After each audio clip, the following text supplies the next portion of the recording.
After every night and every day, I realize we are all the same.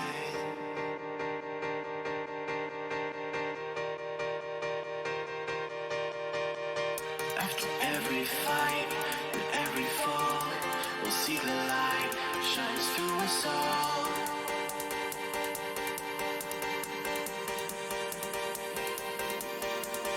We are all the same. We are all the same. We are all the same. We are all the same.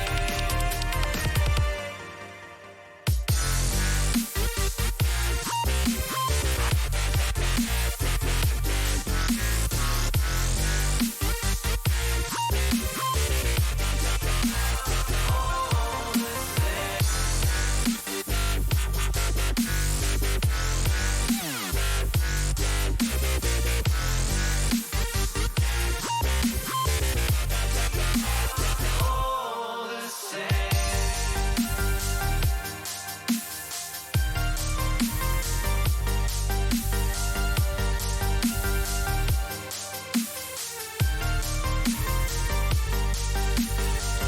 After every fight and every fall, we'll see the light shines through us all. After every fight and every fall, we'll see the light shines through us all. After every fight and every fall, we'll see the light shines through us all. After every fight and every fall, we'll see the light shines through us all. We are all the same.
Miles of fire, I'm losing ground, and in the flashing, my world comes crashing down. I'm left in nowhere, no place to hide, out in the open, like ashes in the sky. I quit the illusion.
drop like that.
Observe flames fill the sky.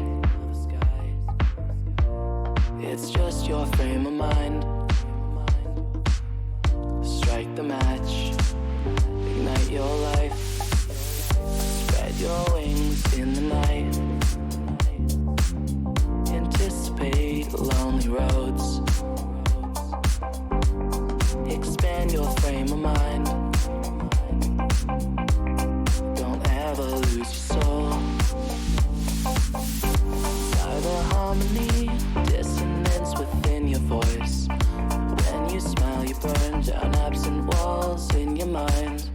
Happiness is all I really need. Don't fear the darkness, it's your light that shines so brightly. Can't hold you back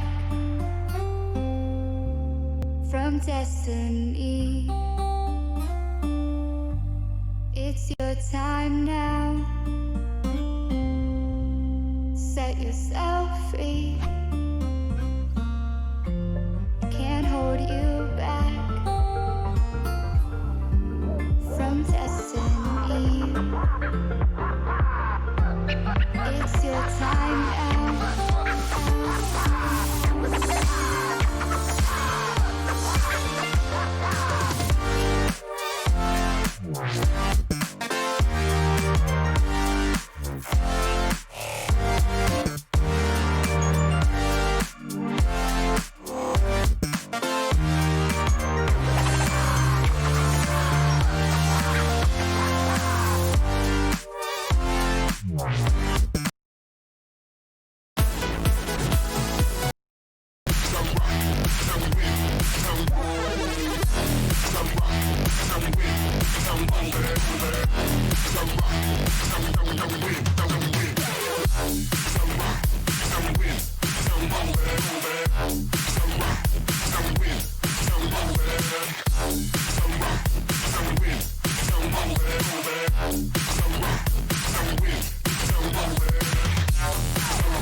Funky.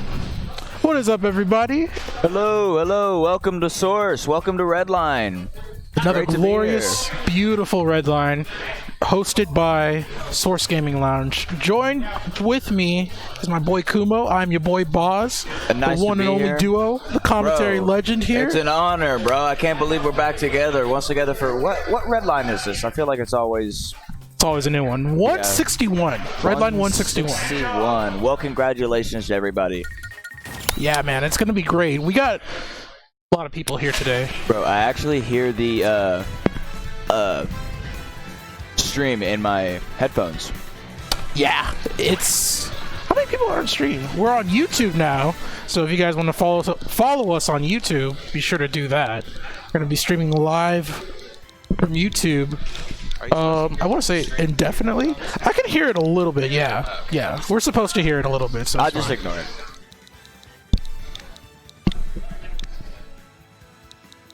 Booyah.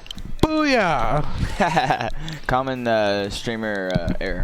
Thanks, Rags. Shouts to Rags, by the way. Get out of my face, please. So annoying when one hair is crossed over. But yeah, Slick versus Cal is about to come up first. I'm assuming we're going to see, yeah, Bayonetta versus...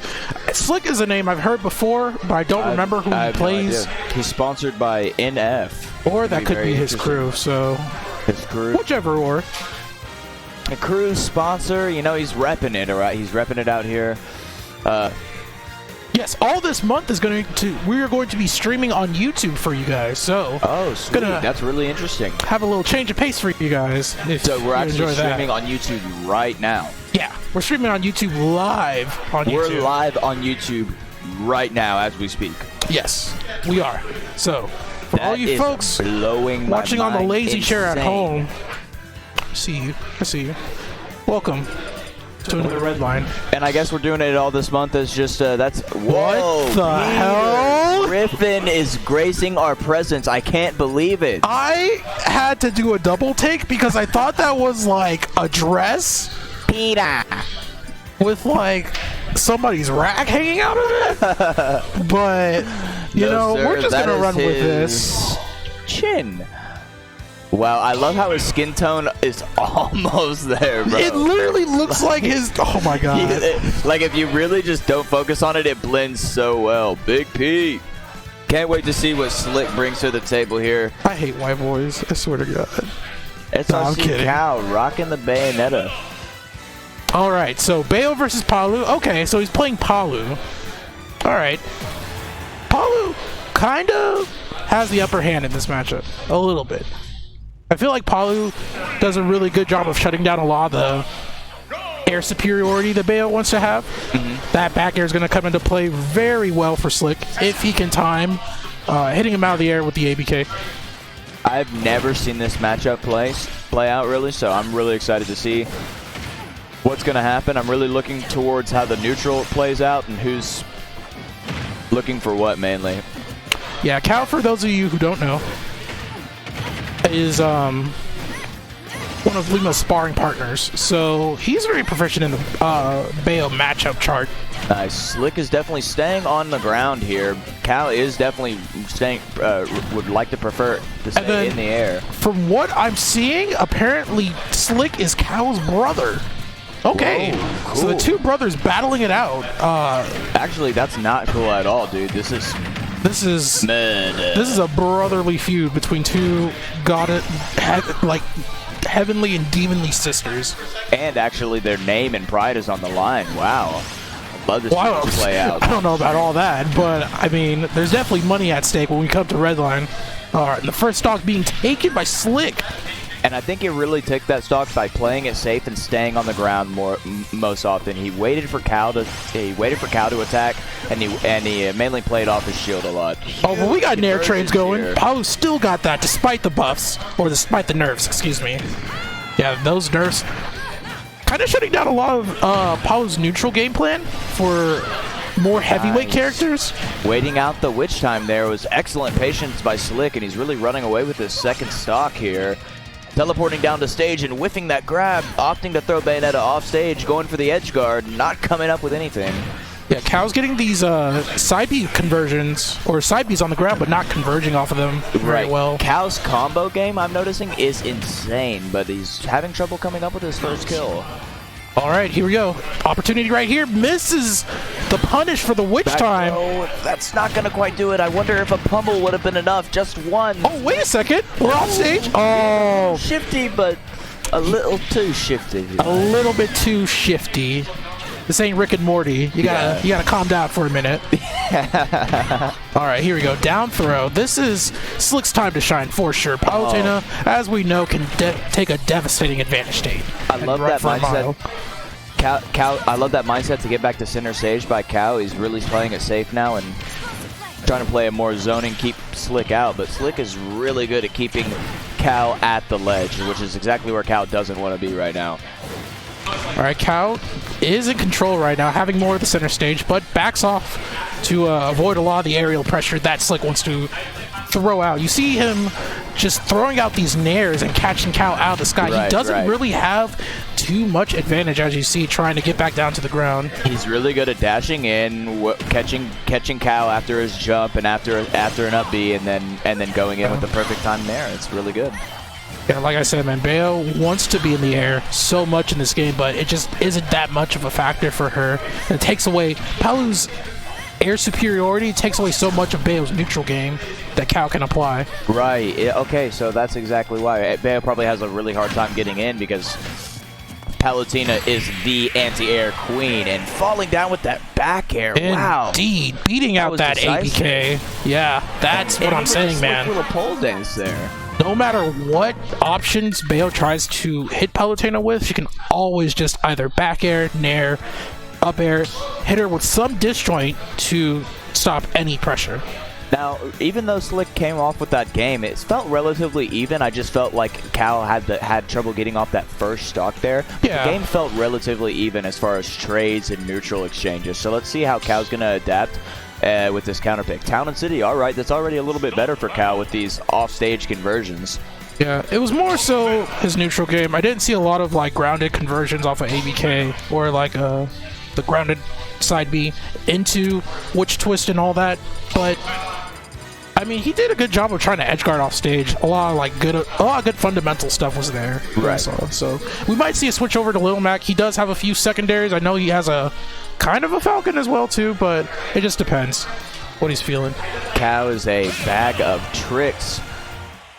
All right, staying faithful and loyal to the Bayonetta. Stuck his hand out and pulled out a different costume Bayonetta. All right, I like to see this. Town and City, one of Bayo's best stages overall. This is gonna be a little bit more easier going than last game, hopefully. All right, starting out, these dash attacks are working so well for Slick to rack up this early damage and put Cal right there. Yeah, it's such a tight spot right now. All right, but Cal getting back to center stage. It's not too bad of a situation right now for him. No, not at all. And I really like the mind games that Cal was working with his up Bs, kind of staying a little patient. Slick got a really nice conversion and, you know, basically got a free 60 to start it off that stock, but dang, just barely beat out that explosive flame. Yeah, that was quick. He's really changing how he's applying his I don't know what they're called, those side beats, the boost kicks. Her boost kicks. He's really changing how he does that. Oh, nice bats within. There's the heel slide that is on the ground for her grounded side B, and then there's the aerial boost kick, which is the one she does in the air. Well, his timings for him are totally off, mixing up that little meta game for it, and really probably throwing off Slick's timings here. Right, yeah. I would love to see more conversions off of these. Up smash. Wow. I would definitely love to see more conversions off of heel slide from Cal, just to rack up the damage. Maybe even try. Yeah, we haven't seen a lot of heel slide. He's at 91% right now. There we go. See, he doesn't really like follow up immediately afterwards with it. That was a good attempt though on that conversion. that would have been super swaggy. Oh, that was such a nice pickup right there. Barely catching him in the middle of the stage. Having such trouble netting the kill in this game, unfortunately. He still has a second stock though. If he makes this edge guard count, we might be going somewhere. Up smash, not gonna do it just yet. Back throw to reassert. The up smash. Yeah, repress the situation. Bayo though Having to get back down. Okay, lands on the platform. She's good. Palutena is keeping this pressure up with the aerials. Not really back airing a lot, though, is one thing I noticed. She's really saving that for waiting for when it's going to kill. Keeping it fresh. Slack is really doing a good job of just keeping Cal in check. Wow. All right. Stage. Nice. Tries to go for the trump, but barely misses it. Dash attack will do it. That's gonna do it. That's what I'm talking about. All right, so 2 stocks apiece. Slick is in a sizable lead, though. Cal really has to do a fantastic job of picking up off of these Bayo converges. Good DI down there by Slick to get out of those combos. That could have been very deadly for him. All right. Yeah, Slick just throwing out these nairs, knowing that it's just an ever-present threat for Cal to have to deal with, getting back down to the ground. Yeah, see, most of Palutena's aerials just beat out ABK so well. Good pivot grab. Ooh, that was such a huge range. The tip of that up smash, it feels like there's so... Oh, the hard call out on the air dodge right there. That was an excellent grab conversion by Slick. Back to stage, Cal with center stage control here. Teleporting back, man, that is really good by Slick. Oh, shoot him up. Gang affiliation. Up smash! Tried to catch him landing on the platform right there, but Slick too quick with the parries. I think Bayo's Nair is great. I would love to see if maybe that is a key to this matchup. Oh, that's to get him catching the roll on the platform, but we still get the combo anyways after the grab. All right, Slick looking for this extra pressure. Now he's off stage or at the ledge, dealing with this Bayo edge guard. All right. Huge damage. Yeah, Cal's not too far behind. It's really hard for Bayo to seal out kills in this game. You're telling me. This is torture almost, you know. Yeah, the main winning a lot of these neutral exchanges for it, but it's hard to convert into a kill. Yeah, the main thing he's looking for really is back air. Up tilted back air is a good setup for it, but it's very specific percents. Right. Isn't there a down tilt back air? Yeah, I bet that's just as hard. Yeah, down tilt raw back air is also a setup as well too. Nice, going down there with the counter. That was a pretty good idea by Slick there. Forward throw is not going to do it, but she is a dash attack percent. She will die to a dash attack now. Oh, yeah. But the rage was back not air. right for that. And Slick running away with that. It's hard to see. Yeah, it sucks. Rage back air, especially on a light character like Bayo, and if you're just not DIing effectively, even at center stage, you're just gonna die. Palu, despite having so many nerfs on like Nair hitboxes, like disjointed aerials and stuff, it's still hard. That matchup seems very oppressive. It's still pretty oppressive. That matchup seems very hard for Bayo to get in. Now, it is my turn to get body rocked on stream playing Jet Turtle, so I'm going to give it my best. You got this, bro. We practiced for this, dude. Hell yeah. All right, wish me luck, guys. You got this. And joining me is going to be my homie,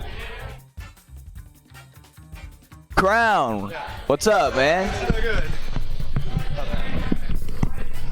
All right. Yeah, it's on. All right, cool. Did you watch that explosive match? I did not actually. I was watching Devils off stream. Oh, okay. Well, that's okay. Yeah, because my roommate's in Devils off stream for grand finals. And how did he do? Yeah.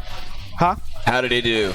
Oh, I'm not in it. I just I was watching them. They're still playing right now. It's grand finals of Devils right now. Well, I wish him the best of luck. Yeah. Up next, we actually have Boz, who is probably going to be rocking Falcon versus Jet Turtle, who... They are a Pokemon trainer. Nice, cool. I play Pokemon Trainer too. Yeah, mostly a preferred Charizard player. Nice. Cool. Yeah, they mostly like playing Charizard a lot more. It's one of ever since the buffs that Charizard got 2 patches ago, he's actually been a lot better than people think he is. Like, finding Charizard on the last stock, even though you're ahead, is still scary. Yeah, it's very scary. I mean, I know, I 100% agree with that. And, yeah, that's cool that he's like a Charizard preferred player. I didn't know that about somebody. Like, that we still have those. I remember there were a few of them in Smash 4. We actually had a few Charizards here, but I'm not surprised. It's DFW's so diverse. So Yeah, we ended up having every Pokemon trainer has like a specific Pokemon in them that they do much better with than other Pokemon. Like how Tweak has his Squirtle, Denti has his Ivysaur because Denti was a Ivy main in Project Voldemort. Yes. And then of course like other ones, Pandarian is a Charizard player as well alongside what's his name? Puppet, that's right. Yeah.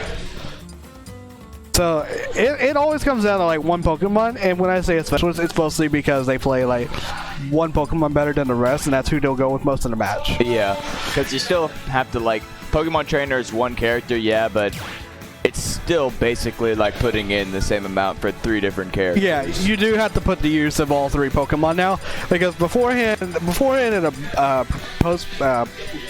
patch prior, well, a few patches prior now, Ivysaur could literally be used like pretty much by themselves because it's like, okay, yeah, everything Ivysaur about me was is absolutely crazy good. busted. I don't know what they were thinking about me.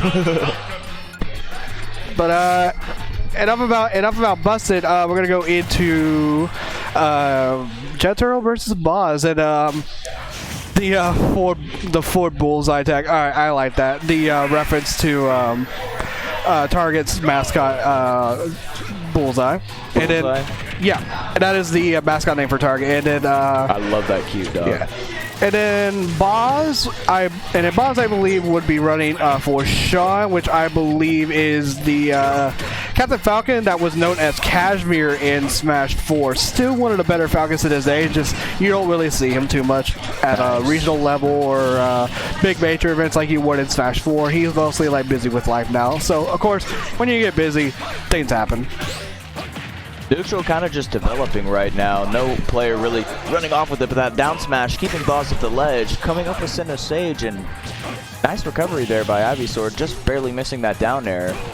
Yeah, I like what Boz is doing. Oh my goodness. Whoa, that was super big call out there. Yeah, I like what Boz is doing though, especially at the ledge, like when it comes to the tether. He's trying to call out Jet Turtle's timing on the tether. He's not actually trying to get the tether itself, because the tether on Ivysaur is pretty good. What he's trying to do is he's trying to make a smart guess on where Jet Turtle is going to be throwing out the tether. Nice up B out of the Pokemon switch there. Yeah. Oh, and oh yeah, good punish on Boz. Down smash follow up there, Boz. Yeah. Oh, and Razor Leaf up B, the tried and true Ivysaur. Yeah, Jet Turtle using the fly out of Charizard, and usually it's a great move because it gets you out of combos, it gets you out of a lot of moves and stuff like that. But and he footstools Squirtle. So when you footstool Squirtle, they are literally helpless in the air no matter what until they hit the ground. That includes offstage too. So Jet Turtle is very lucky he didn't get footstooled offstage, because if he did, that would have been his stop, because there would be no way possible that a Squirtle would make it. Squirtle is withdrawing, or anytime Squirtle is Anytime Squirtle is active and footstooled, they'll just fall and they won't be able to tech it at all. It'll just be treated like a Smash 4 footstool. You're not going to be able to tech it. You're not going to be able to move. Dang, that's very interesting. Yeah. So right now, what Captain Falcon really wants to do in here, especially versus Charizard, well, is not that. Definitely not throw out a high committal move like side B. The Raptor boost, while in the last game was real good, in this game it's kind of bad. Yeah. But just in general. Okay, I like the idea from Boz, calling out Jet Turtle on the shield, but not being able to connect the up B in time. Oh, and 2 finds the offstage. But we take those, and now it's looking a lot more even, but Squirtle is back on the stage. Yeah, Squirtle's back on the stage. And the Pokemon switch, avoiding the Raptor boost. What a switch. And here's the Ivysaur. Now, I'm kind of questioning why he didn't bring out the Squirtle a little earlier, but this is definitely a good percent for Ivysaur to be out right now. Exactly, and he's really doing tried and true Ivysaur stuff, rinse and repeat, but Boz is slowly working his way in with these tilts, grabs, and short hop nairs. And here's the Charizard. He's alive. He's bigger though. Oh, he tries to go for the 64 combo. That almost worked. The forward air was a great idea, but I wondered if down. Well, excellent idea there by Jet Turtle to get Boz far off stage with the forward air.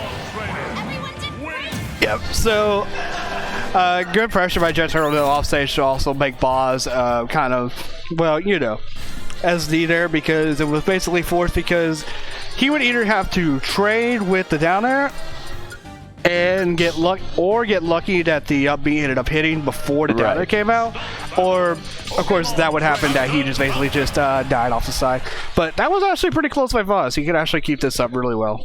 Yeah, I think Boz actually did great. Jet Turtle did have a few miss-ups, so it depends on if Jet Turtle really wants to cool his burners, and if he cools his burners, then I don't know, that just really rings my ears right. I don't know. But I think playing patient is going to be the key to this matchup, really making Boz work for getting in on these neutral exchanges. But and look at this right now. Boz is trying to make it back. Nice, getting back on stage. Grabs the Squirtle, Nair 1, up there. Nice, and actually, Charizard in pretty bad position right now. Side being to get back onto stage. Oh, but the Raptor boost. I want to see Jet Turtle mix this up a little, because while I do like the fact that he is going off stage to make sure that he's like, okay, you're going to come back to the stage, but I'm going to throw my body at you. I want to see Jet Turtle wait a little and try to actually pressure Boz into like recovery, and then jumping right back to the ledge like, oh, you thought I was going to go down stage and try to get you? Well, here I am. I'm here to end your freaking stop. Right.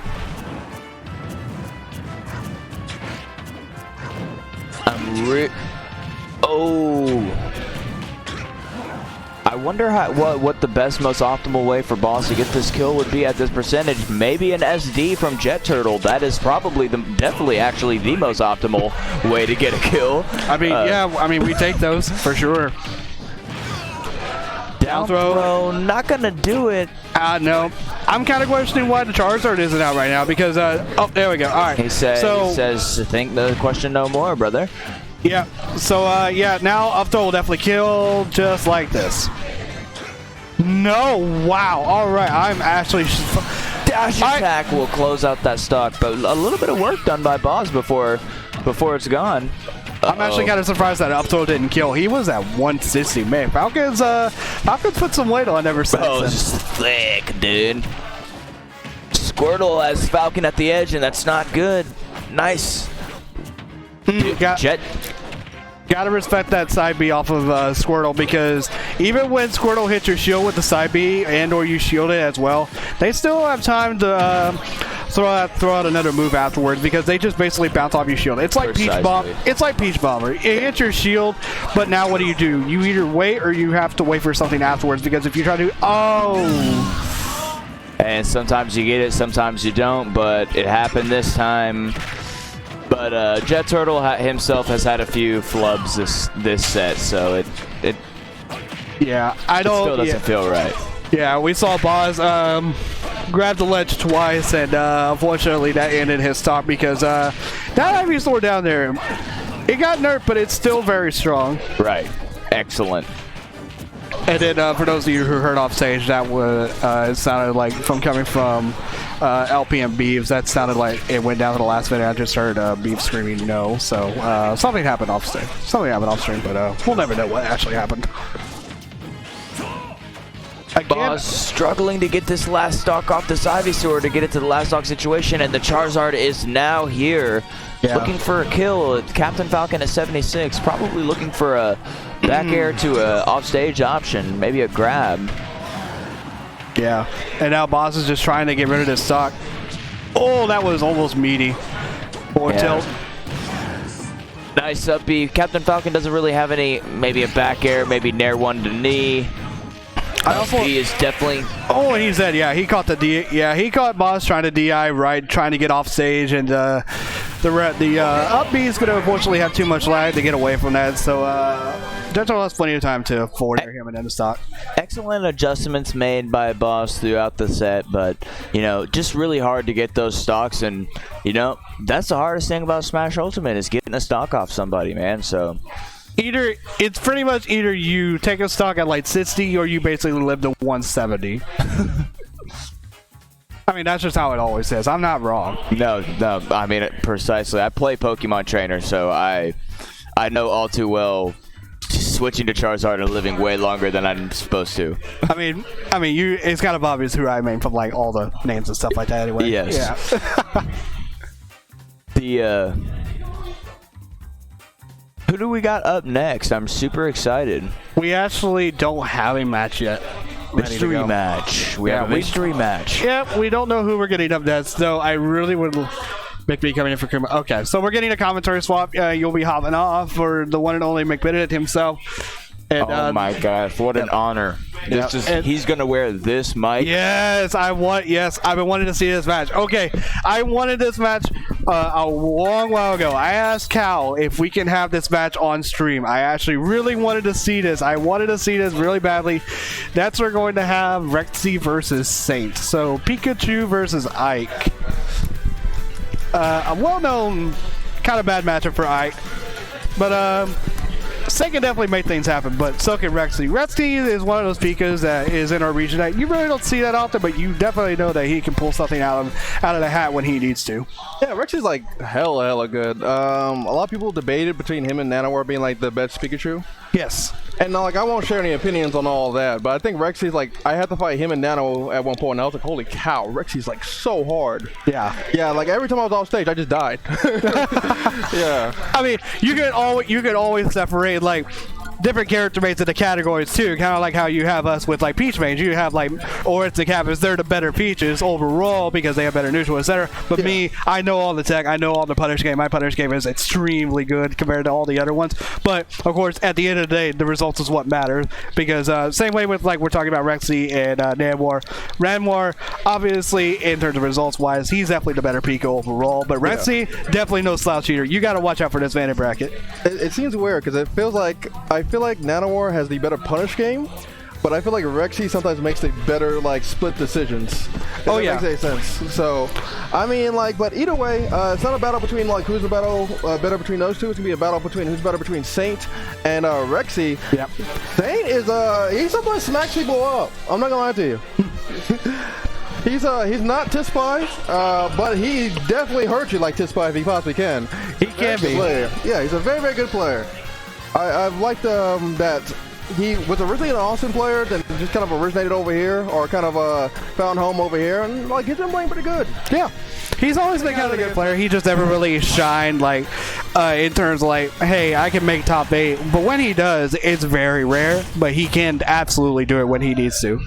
So let's see what I'm sorry, I read both their names at the same time. Let's see what Saint can do against Rexy, and vice versa. I'll think not to go Pikachu in this matchup. Yeah, I wonder why, because you think Pika would do so much better versus Ike than Wolf would.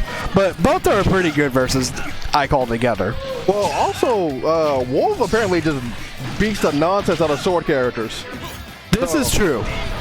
Yeah, I can see the reason why I decided to go with this pick and not try to battle the hitboxes of Saint with Pikachu. Now, if you were Wolf in this matchup, what exactly are you looking for versus Ike? Is it more of like making him come in versus you? Or do you want to actually always go in? But what do you think? Well, in this case, like, I'm going to be quite honest with you.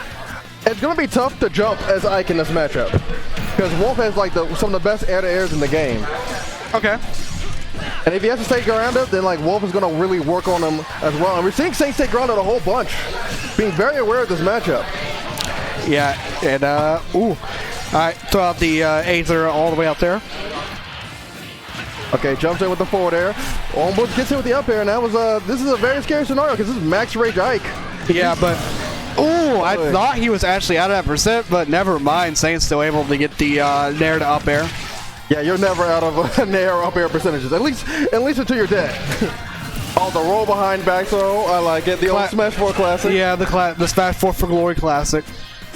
I mean, hey, if it works, it works. That's true. All right, so let's see what happens here. The more and more this match goes on, I mean, like, we're going to see a download from either combatant. And it seems like, I think Rexy's kind of new to Wolf, and, like, Saint's got a good idea how to fight this character. You see him not really jumping that much, playing a lot of the ground game. I'm liking what I'm seeing from Saint. Yeah, I like these flashers coming down from Rexy because these flashers always interrupt Ike's recovery. I mean, even with Crumb as well, those flashers are just really good at interrupting recoveries, and they're going to make Saint have to think about, okay, I need to time my recovery like at this moment, or I need to go a little lower to make sure I don't get hit by that. Oh, he gets hit with the forward air. So far, like, we haven't seen like a superb punish game from Rexy thus far. I mean, like, I feel like when Wolf gets a hit, he should get like 80 hits for whatever reason. Yeah, we're seeing Rexy play more of a hit and run kind of style, which it does work depending on the player.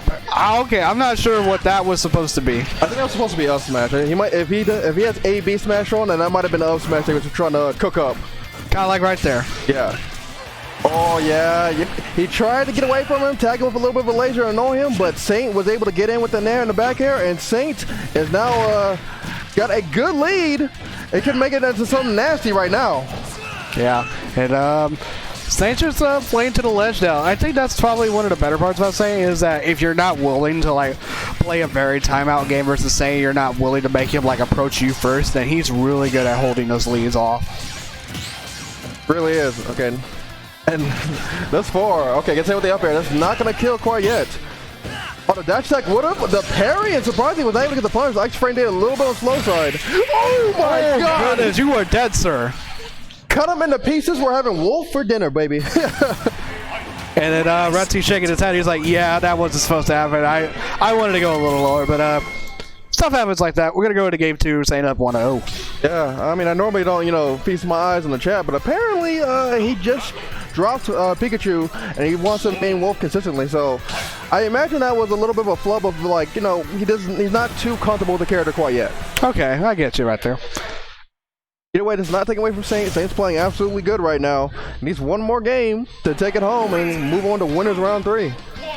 Yeah, and let's see what Rexy can do. Going back to Pokemon Stadium 2, what do you think? Do you think we should have gone to a different stage, or do you think it's more so like, hey, I played bad, I think I'm going to play her in this game? I think it's mostly, to be honest with you, okay, if you got that set up, that'd be nasty. I mean, I think mostly, to be honest with you, I mean, like, I feel like Wolf wins this matchup, just Saint's playing better than him right now. Yeah, what I really want to see what I want to see Rexy do is, in this game, like I was mentioning earlier, if you're not willing to time out Saint or make him approach you, then he's just going to play his game. And I like what Rexy's doing now. He's definitely adapting to it, because right there, anytime you go in versus Saint, like, Saint's always just going to keep naring at you, and anytime you go in, then he's not going to stop doing it. Like, it literally just works. If it ain't broke, don't fix it. I mean, we're seeing, like, I'm liking some of the base that we're seeing Saint. He nails his shield a couple times, and he backs up a little bit to see what type of reaction you do, and then punches with the side tilt. He's playing really, really good right now. But that being said, I mean, it's still practically, like, even. Rexy is not out of it just yet. Yeah, and again, Saint just camping out the platform just for the old there. I mean, yeah, we're seeing him camp the platforms a little more. Oh, shield break, and anything will end it. Yeah, just going for the backwards angle down smash. And this is looking really, really good for Saint once again. See if we can find this Gimp here, though. Yeah. And Rexy's just gonna let him.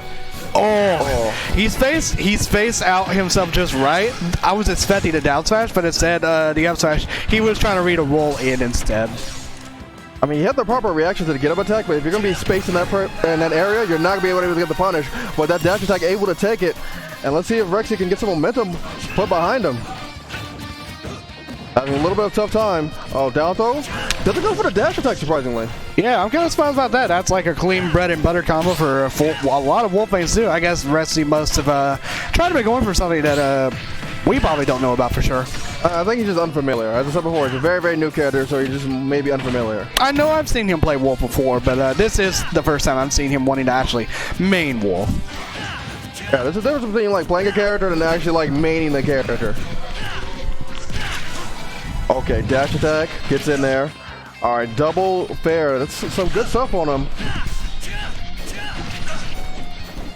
Ooh, okay, I thought he was going to go for the back air there. Yeah, he wanted to try something right there. I'm not sure if it was going to be a down air or a back air. There was something coming out, though. I do not know how to contest that. Like, neutral get up B is like godlike. Oh, the nair and the up air. And Saint, once again, taking the first stock. Yeah, and Rexy just shaking his head. He's not sure what to do right now. A lot of the time that Saint is throwing out a lot of these moves, he's just not sure. Oh, he might be... Okay. It's not dead. It's just going to be a minor annoyance. Yeah, he's just going to keep blasting him, but nothing's actually going to happen to Ike. Okay, tags him a couple times. Oh, I feel like a side tilt was the option there. We haven't actually seen that at all from Rexy. That's a very good footsie tool that Wolf has. One of my favorite moves that this character actually does have. He gets the sour spot on the back air, not able to kill.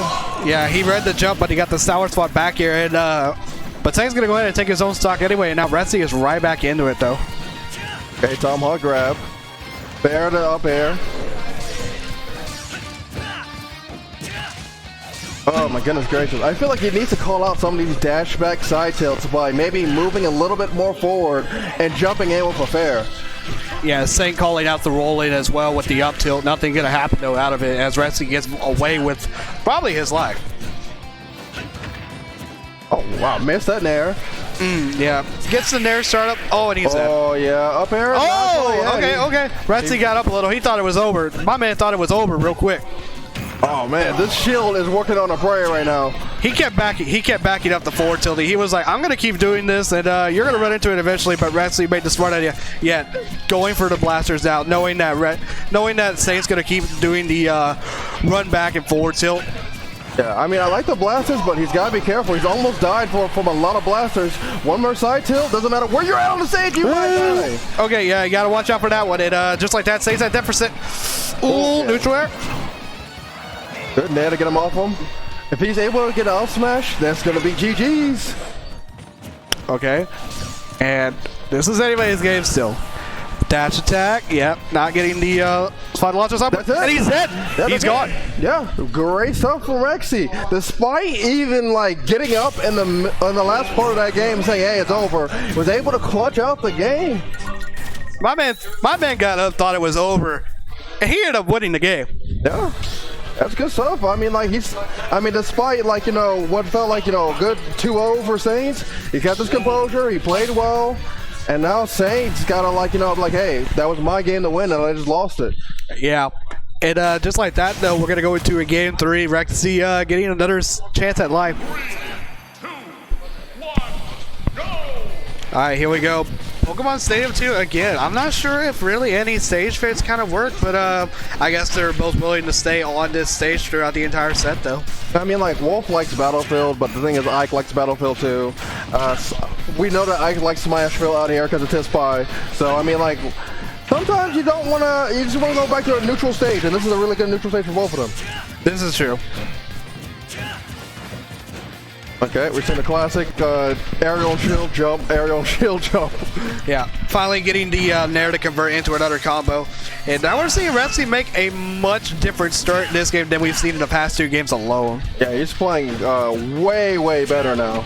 Yeah, the momentum is all in his favor now. He got up, thought it was over, then he won the game. He's like, okay, I can do this. All right, I got a second chance here. Yeah, sometimes that's all he needs. I mean, Rexy's been playing this game for quite a while. I don't know how experienced Saint is, but Rexy's been playing since Smash 4, as far as I know. Ooh, okay. Wow, I still covered the roll with the side tilt. Very smart ledge trapping from Saint. Yeah. I love these callouts from Rexy. He's calling out every single time Saint is trying to. Ooh, but again, getting caught with the Ike special neutral air to up air. Yeah, stock for stock. I don't know if you look at the player cam too, but like whenever Saint gets the stock taken, it's okay. But whenever Rexy gets the stock taken, he really, really feels it. I feel like that might be the difference between the two when it comes to the last hit situation, game 3. If it comes down to that. But yeah, again. Ooh, gets a last hit of neutral air into the back here, and the eruption. Yeah, getting hit with the eruption, but not getting the strong hitbox as he didn't charge it long enough. Wow, this is so scary for Wolf because he definitely dies right now if he gets it confirmed. Doesn't give it the air dodge. Very smart man. Blaster in the face. Didn't get hit by the bayonet though. Oh, and he's the up air, yep. And Saint is right back where he was in the game 2. I think that was another up smash. Accidentally getting the up B. But he only ate 8%, nothing too bad. The dash attack gives Saint favorable DI. Oh, yeah. Rexy tried to again call out a jump, trying to think, okay, you're going to neutral air again, aren't you? But this time Saint was just saying, and she was like, okay, you throw out a move, I'm going to up you out of here. Yeah, same playing very patient. He's trying to call out a jump. Rexy's kind of getting a little bit desperate to end the stock right now, and he does not need that. Yeah, the game not it was looking good at first, but now Saint is just playing the game that he wanted. Oh, another up-B out of shield. But since he was in the corner, he was able to survive all that. I feel like he could just go for a simple grab if you're actually the dash attack. But I mean, either way, he's not getting punished for it, so I mean, like, who am I to say? Yeah, really, who are we to say? And then Saints at one since he drew it back and will definitely do it. Or forward tilt, that'll do it too. Finally, we're seeing the F tilt out. That move is so damn good for footsies and for whip punishing. I like to see it more out, but I mean, that's if Rexy gets a chance. He's at 85, he's on the ledge. Okay. Okay, neutral air to forward air. And he is dead. Excalibur was put in the ground, and he pulled it right back out and said, hey, I'm going to win it in round 3. Yep. And good stuff to Saint. Yeah, just like pulling out the game, and he's going to go fight PR number 10, Jama, next. Wow, okay. So you see Jama versus one of the Ike players. Yep. And that's we're going to have Kappas versus Butts. So I know Kappas is definitely not going to go Peach in this matchup. This is one of them. It's debated as one of Peach's losing matchups. I don't think it's a losing matchup, but I do think it is rather annoying for her. And the matchup I'm talking about, Duck Hunt. You know what? I'm gonna stop. I don't know. Okay, so I'm talking very much more annoyed by Peach losing matchups. Because, quote unquote. So Grace came out with his tier list, or his not tier list, his matchup chart, and he was like, man, I think Peach is absolutely Rex Rob. And then like he listed a whole bunch of reasons why. I was like, yeah, that makes a lot of sense. But a lot of other Peaches would be like, man, Rob is like cancer, this character. I don't know if Duck Hunt's like absolutely amazing against Peach, but who knows? I mean, if you're a multi-character specialist, you don't have to go Peach if you don't feel like going to Peach. No, you really don't. And Kappas is definitely someone that can go to different characters. And I heard Banjo, so yep, we're going to see the Kappas Banjo. Very new of a character, but she definitely does practice this character a lot. Yeah, actually, we all did fighting dubs. It was me and Kappas versus Bucks, and I forgot what his tag team partner's name is. Scorp, but she did bust out the banjo, and it worked out pretty well. But Signals is a whole different beast. Let's see how it all works out here.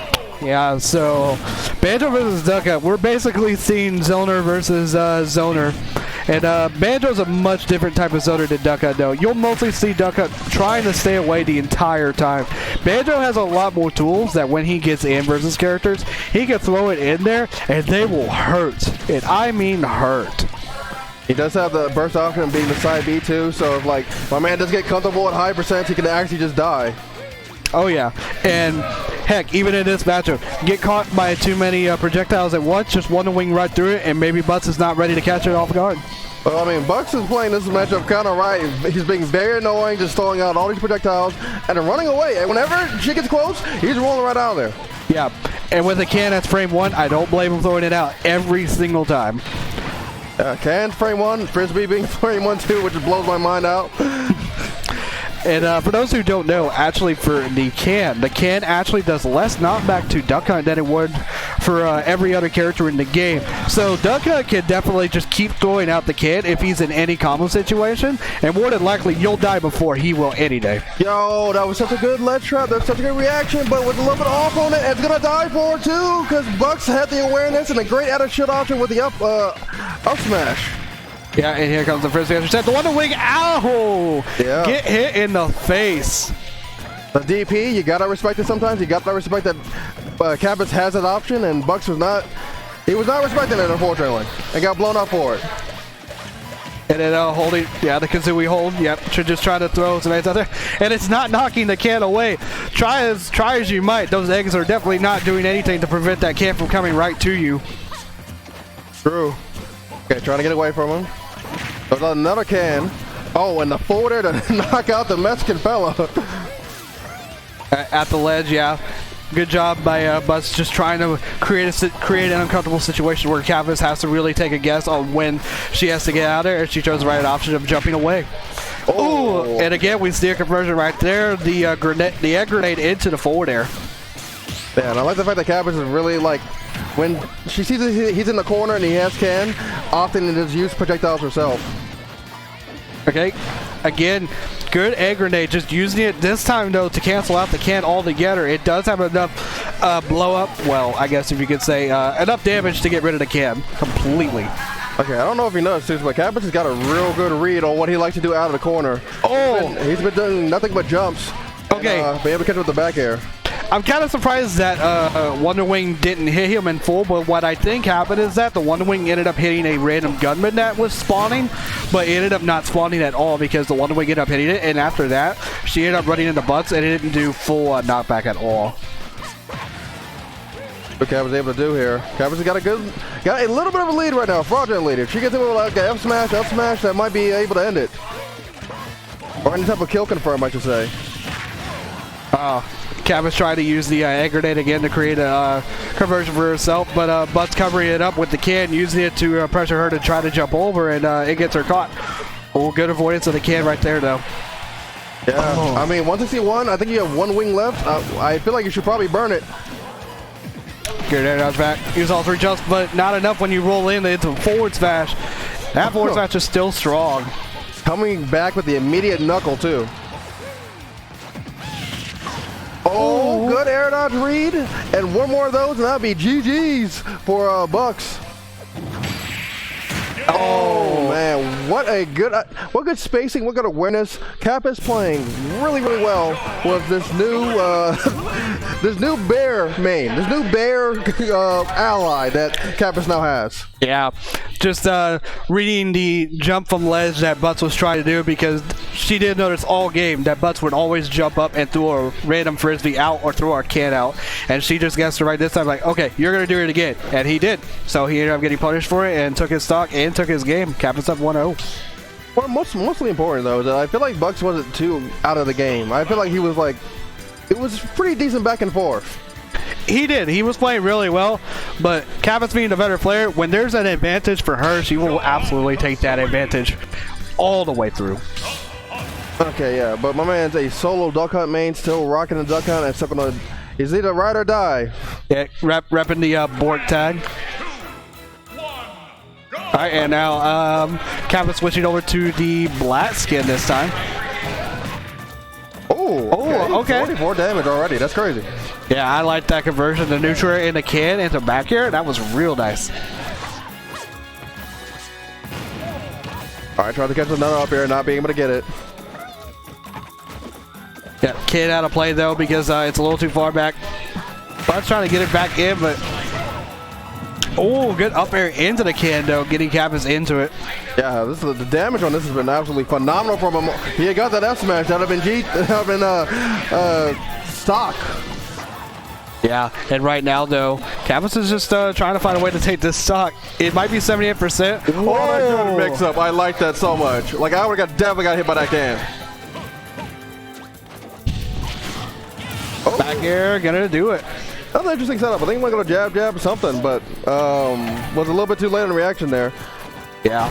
No huge punish there, surprisingly.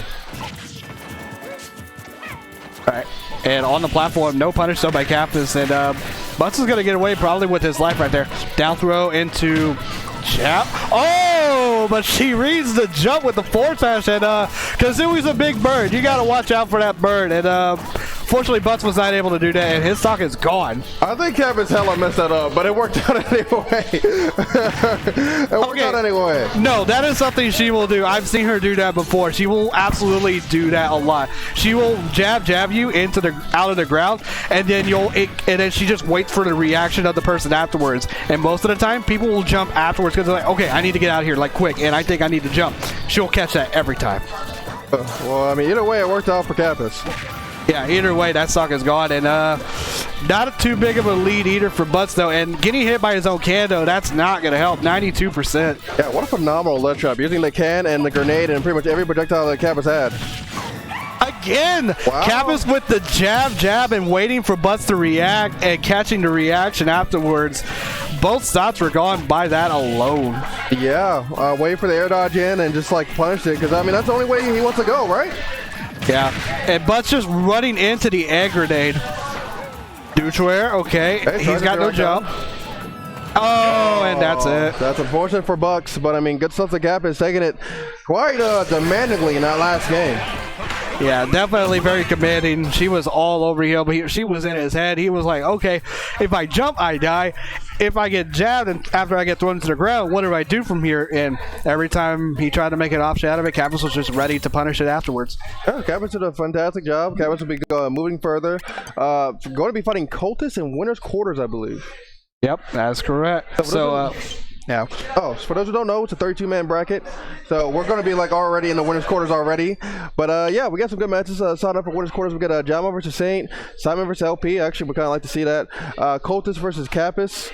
And I don't know the other part of it. Let me take a look. Okay. Let's see. We got Inkle versus Desley. So Desley recently has been going all Violet in brackets. So we're going to see some Violet versus Falco. That's going to be interesting. That's not the match we have set up next, though. I think we have either Jama Saint or Simon LP. Yeah, so we're going top to bottom for quarters, coming all the way up. And looks like we're also getting some commentator swaps, though. For right now, we're going to go to a little bit of a break for a second, but we'll be right back for a little bit.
Loud in my ears. Oh yeah, that's not good. Hello! We're Welcome here. back. I redline. Desley and Denson for once. Yes! Why? Who knows? I've just seen like these like 30, 40 man brackets. First seed Jamma, second seed Kappas. I've been like, ooh, maybe, maybe Denson, maybe Denson. Yeah, maybe. But it might but be here easy we are. money. Here we are. I'm glad there's at least some HMO presence. Yeah, still I'm alive here. then. The saddest thing as an HMO player is to be the only one at an event because then you have to like talk to Fug. You suddenly just feel so lonely. It's not as bad in Denton, but I was at Comic Clash on Sunday, and like there's not like Denton has like that crew of people that they're not like the top players, but they're all just like the Denton people, and they're all friends. Basically fucked. Yeah, Frisco or Plano, not quite as much, but we have one of those people. Saint, a UTD native, I think, goes or attends there. Has been traveling like crazy. I think he goes to like basically every Denton tournament. I see a lot of Saint a lot of the time, and he's not like a free player at all. Like, oh yeah, no, like I feel like he's like when I first saw him play, he was already like at a pretty good level, and over time, you know, you don't get worse. No, you know, when you play that actively for that long, you don't get worse, and yeah, good for him. I think a great character to be playing, honestly. Like, I think people overrate how important a tier list is, especially at a local level, because I think playing a character with a powerful game plan is like way more important. When you're first starting out. Like, playing a character that kind of just has to play the game is a lot harder than playing a character that has like, oh, Ike, I'm gonna nair, and then from 0 to 50 I do this, from 50 to 100 I do this, and then you're able to just play the game. Because and a lot of times you forget, like, at a local level, while on paper these things have like super exploitable like factors. Oh, the bomb hit him the wrong way. That would have been sick. Yeah, but that was ugly because what's it called? I think Jamma started his nair like before the air dodge, and then it covered the entire thing. Yeah, it's super active. But yeah, you forget like a lot of these locals, they don't like know a lot of the counterplay. Right. Like someone at a top PGR level. Oh, and that doesn't get the kill flash. I feel like it usually gets the sparks, so that was a little strange. Maybe try DIing it in, but I mean, it sends basically straight up, so I wouldn't worry about it. And Jamma already racking up a lot of damage on the second stock. This is not going well for Saint, but you know, it's totally possible with Ike. You know, he's at like nair up air % right now. Right, and oh, that's not good. I was like, what is the oh? Okay, I'm getting clipped by a few too many projectiles, but Saint makes it back to the stage. Oh, I guess setting up the boomerang, but I mean, just catches it after. All right, nair. Oh, he went for a neutral air dodge read right there. Didn't give it to him. What is that? Oh, he hit the bomb. Where's it now? It's gone. Oh, I guess that was like sort of smart. Oh, I thought he'd rip it earlier, and Saint probably could have teched, but I wouldn't have been ready. Not quite get a kill. Oh, what you doing? This is my edge guard. You tried to edge guard Jamma, you fool. Oh, okay, goes for it, but yeah, not really gonna work out. You could probably just like let that go in reaction, like stop holding down and just grab the ledge. Yeah, because Ike's counter very slow. I know if you have like a better counter, I don't know if it exactly works with Ike's, and also probably better recovery. You can just walk off counter links up B, but you know, when you're Ike, you don't want to be off stage, like under the stage. Even if you have your jump, like it just gets scary. Yeah, you're not really an edge guard character. Yeah. But you are an up B character. Yeah, like Tispy has been showing people that like regular get up and then just up B and go back to the ledge. Like you could do that for an entire game and then no one would figure out how to. And I still don't know how to punish that. Yeah, I don't know either because it's protected pretty well and he gets the armor like at a pretty reasonable frame. But yeah, it's pretty nice. Yeah, Jamma, like I feel like not meeting like too much adversity in that game one, but Saint's got time. Yeah, he doesn't look like he's working very hard right now. Yeah, but I'm sure as the game goes on. I don't think he thinks he was working very hard either. Secondary time. Yeah, and we will see. Will Saint feel bad or will Saint make him eat his words? Yeah, we're gonna see with the Toon Link pick. Toon Link did get buffed, but I don't remember how.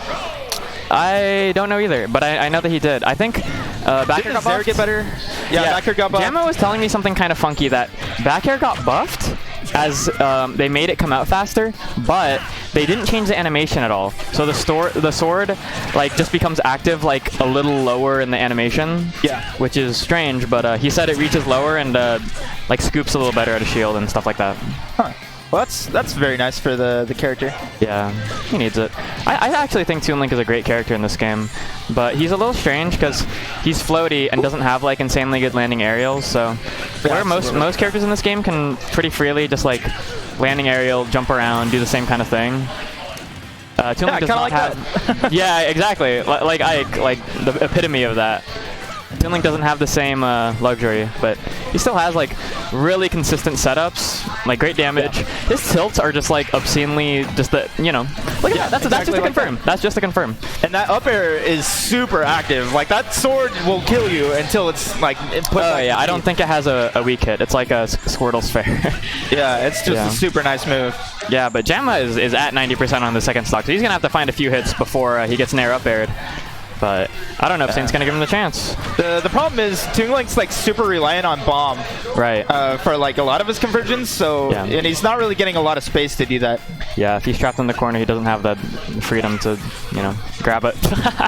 Like that's what I'm talking about with these hitboxes. That has like the, if you thought it was bad on Link's F tilt or like on Ganon's F smash, you have not seen Toon Link's. That is an omnidirectional move. That like, F tilt. Isn't there like a low percent combo? Yeah, you can do back air up B like rising. If he landed that last one, it probably wouldn't have killed, but it would have been clean. It looked really nice. Yeah. Is he no jump? dead? Yeah, he's no, he's fine. Oh, smart air dodge, and Jamma didn't exactly know how he was supposed to answer it. He definitely could have with like a walk off fair, but didn't find it. And I mean, hey, sometimes you just expect him to die. Oh, that was a really nice landing up air, and it's, you know, super safe, making Saint say eat my frame data. Oh, the sword eating that hitbox. It's very fortunate for Saint. Yeah. But 125, Toon Link's gonna try and kill you here pretty quick.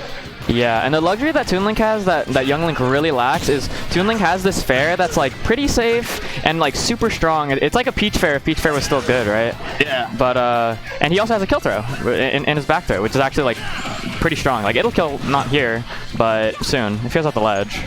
And his uppy also like kills more reliably. Oh yeah, his grounded uppy is actually like really nice too. But weaving in that up air, and Jam is still in this game too. But he's gonna need to find a, you know, some momentum before he wins. I'm not really believing too hard in this Toon Link, but yeah, it's definitely been like he's been down this exact same 80%, 90% like for the entire game. Like he's never really like got closer or got further away from that.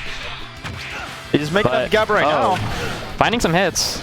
And this is like where Saint might lose it, is like he just walks into a few too many projectiles, but yeah, not gonna give him the chance. I barely clicked him. That was good spacing.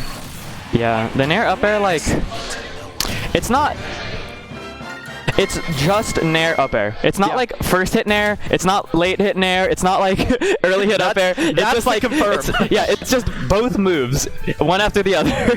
and if you're close to them, it's it'll really hit. not hard. Yeah, well, like, we could say that, but also you have to be flexible with the way that you use it, right? Yeah. And you also have to like react to hitting. And yeah, exactly. Like if you're only used to using a certain hit of Nair or a certain hit of up air, you're not going to get all of the mileage out of Ike, right? Yeah. You have to be comfortable. React to the DI. Exactly. You have to react to the DI, and you got to be comfortable using the back hit, using the front hit. This full left Talented City open. Yeah, against Link, I'd say he doesn't quite want to go here just because. Or if I were him, I would have banned. I would have banned this. Kalos. Yeah, because FD, while it's like kind of unfortunate for Ike, and you know, obviously I'm not the Ike player. The ceiling's lowest. Like Kalos and Town have these obscenely high ceilings, and oh, that was so tricky. I got hit. Yeah, feigning he was gonna jump over him and then getting the wave bounce on side B, and in a bit of a scary spot. I almost clipped. All right, back to the ledge. And that bounces 4 times. Yeah, and this is where like Jamma gets his mileage, is when you're ledge trapping with the wall blast zone so close, like you do not have to win very many interactions to win a game, right? Oh, and that almost did it right there.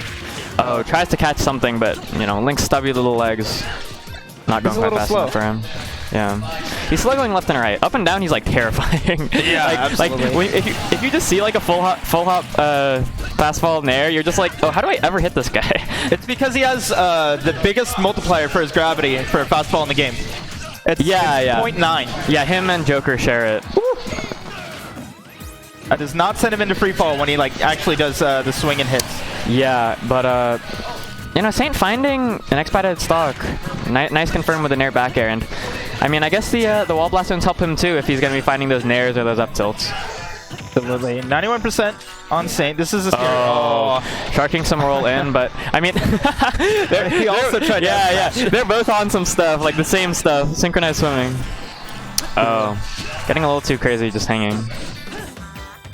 What are you doing, Saint? Just hanging out. Trying. I'm surprised that's safe. I did not know that that was safe. Nair? Or no, fair 2. Oh, yeah. Fair 2. Yeah, he did fair 2 spot dodge, and Saint, you know, it looked like a buffered grab, but shield grab ain't what it used to be. No, absolutely Ain't what not. it used to be. Oh, and Good timing. yeah, I would like to see some like timing mix-ups from Saint to Katsy's like early air dodges, because I feel like Jamma out of these nairs is just buffering air dodge, and Yeah. Saint down a stock, but not out of this at all. Like, oh, shark he's at something low out. percent. It's damage, I guess. Yeah. Scouts out that jump, but doesn't get the spacing for it. Yeah, and There's that town pick coming into play. yeah, I mean, that might have killed on PS2, but I don't think it would have killed on FD, so I guess it didn't matter exactly, but yeah, that's killing on no matter what stage you're Yeah, on. that one's getting there. Yeah. Only 33% on Saint. This is like not. Yeah, undoable. this is game 3 winners quarters. Like either of these players could go to winner semis, but we're gonna have to see who wins and who dies. And I think Jamma like might be kicking himself a little, because he definitely has not been playing at 100% this entire set, right? No. There was the Toon Link game, and even I feel like the beginning of this game, not every. Oh.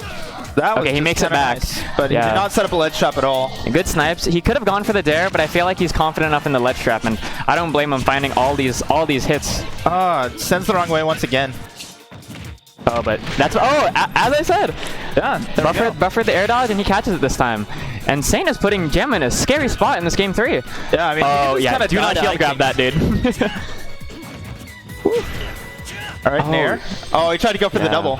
I think he missed a Yeah, full no, hop that would have killed. I mean, I don't blame him. And there. he almost hits it in. That's not safe.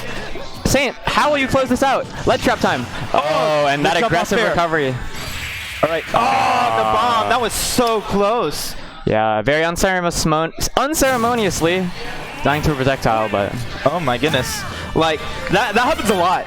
Like you win game 1 pretty handily. You like swap to a secondary game 2, like, oh, I got this. And yeah, you're in like, game 3 it's like, okay, I'll just wash him with my main again, but then it's like stock 1 even, stock 2 still even, and on stock 3 you're like, I'm not winning. You're like, palms It's are like, sweating. yeah, I'm not like winning as much as I thought I'd be. like where did game 1 go? That's so unbelievably relatable. If you've been in bracket, you've been seeded to win, and you played your secondary game 2, it's not a situation you like to be in.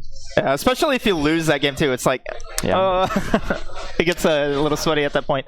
Yeah. Next up, we're gonna have Simon versus LP. Oh, Simon versus LP. This should be. I think Mario probably does.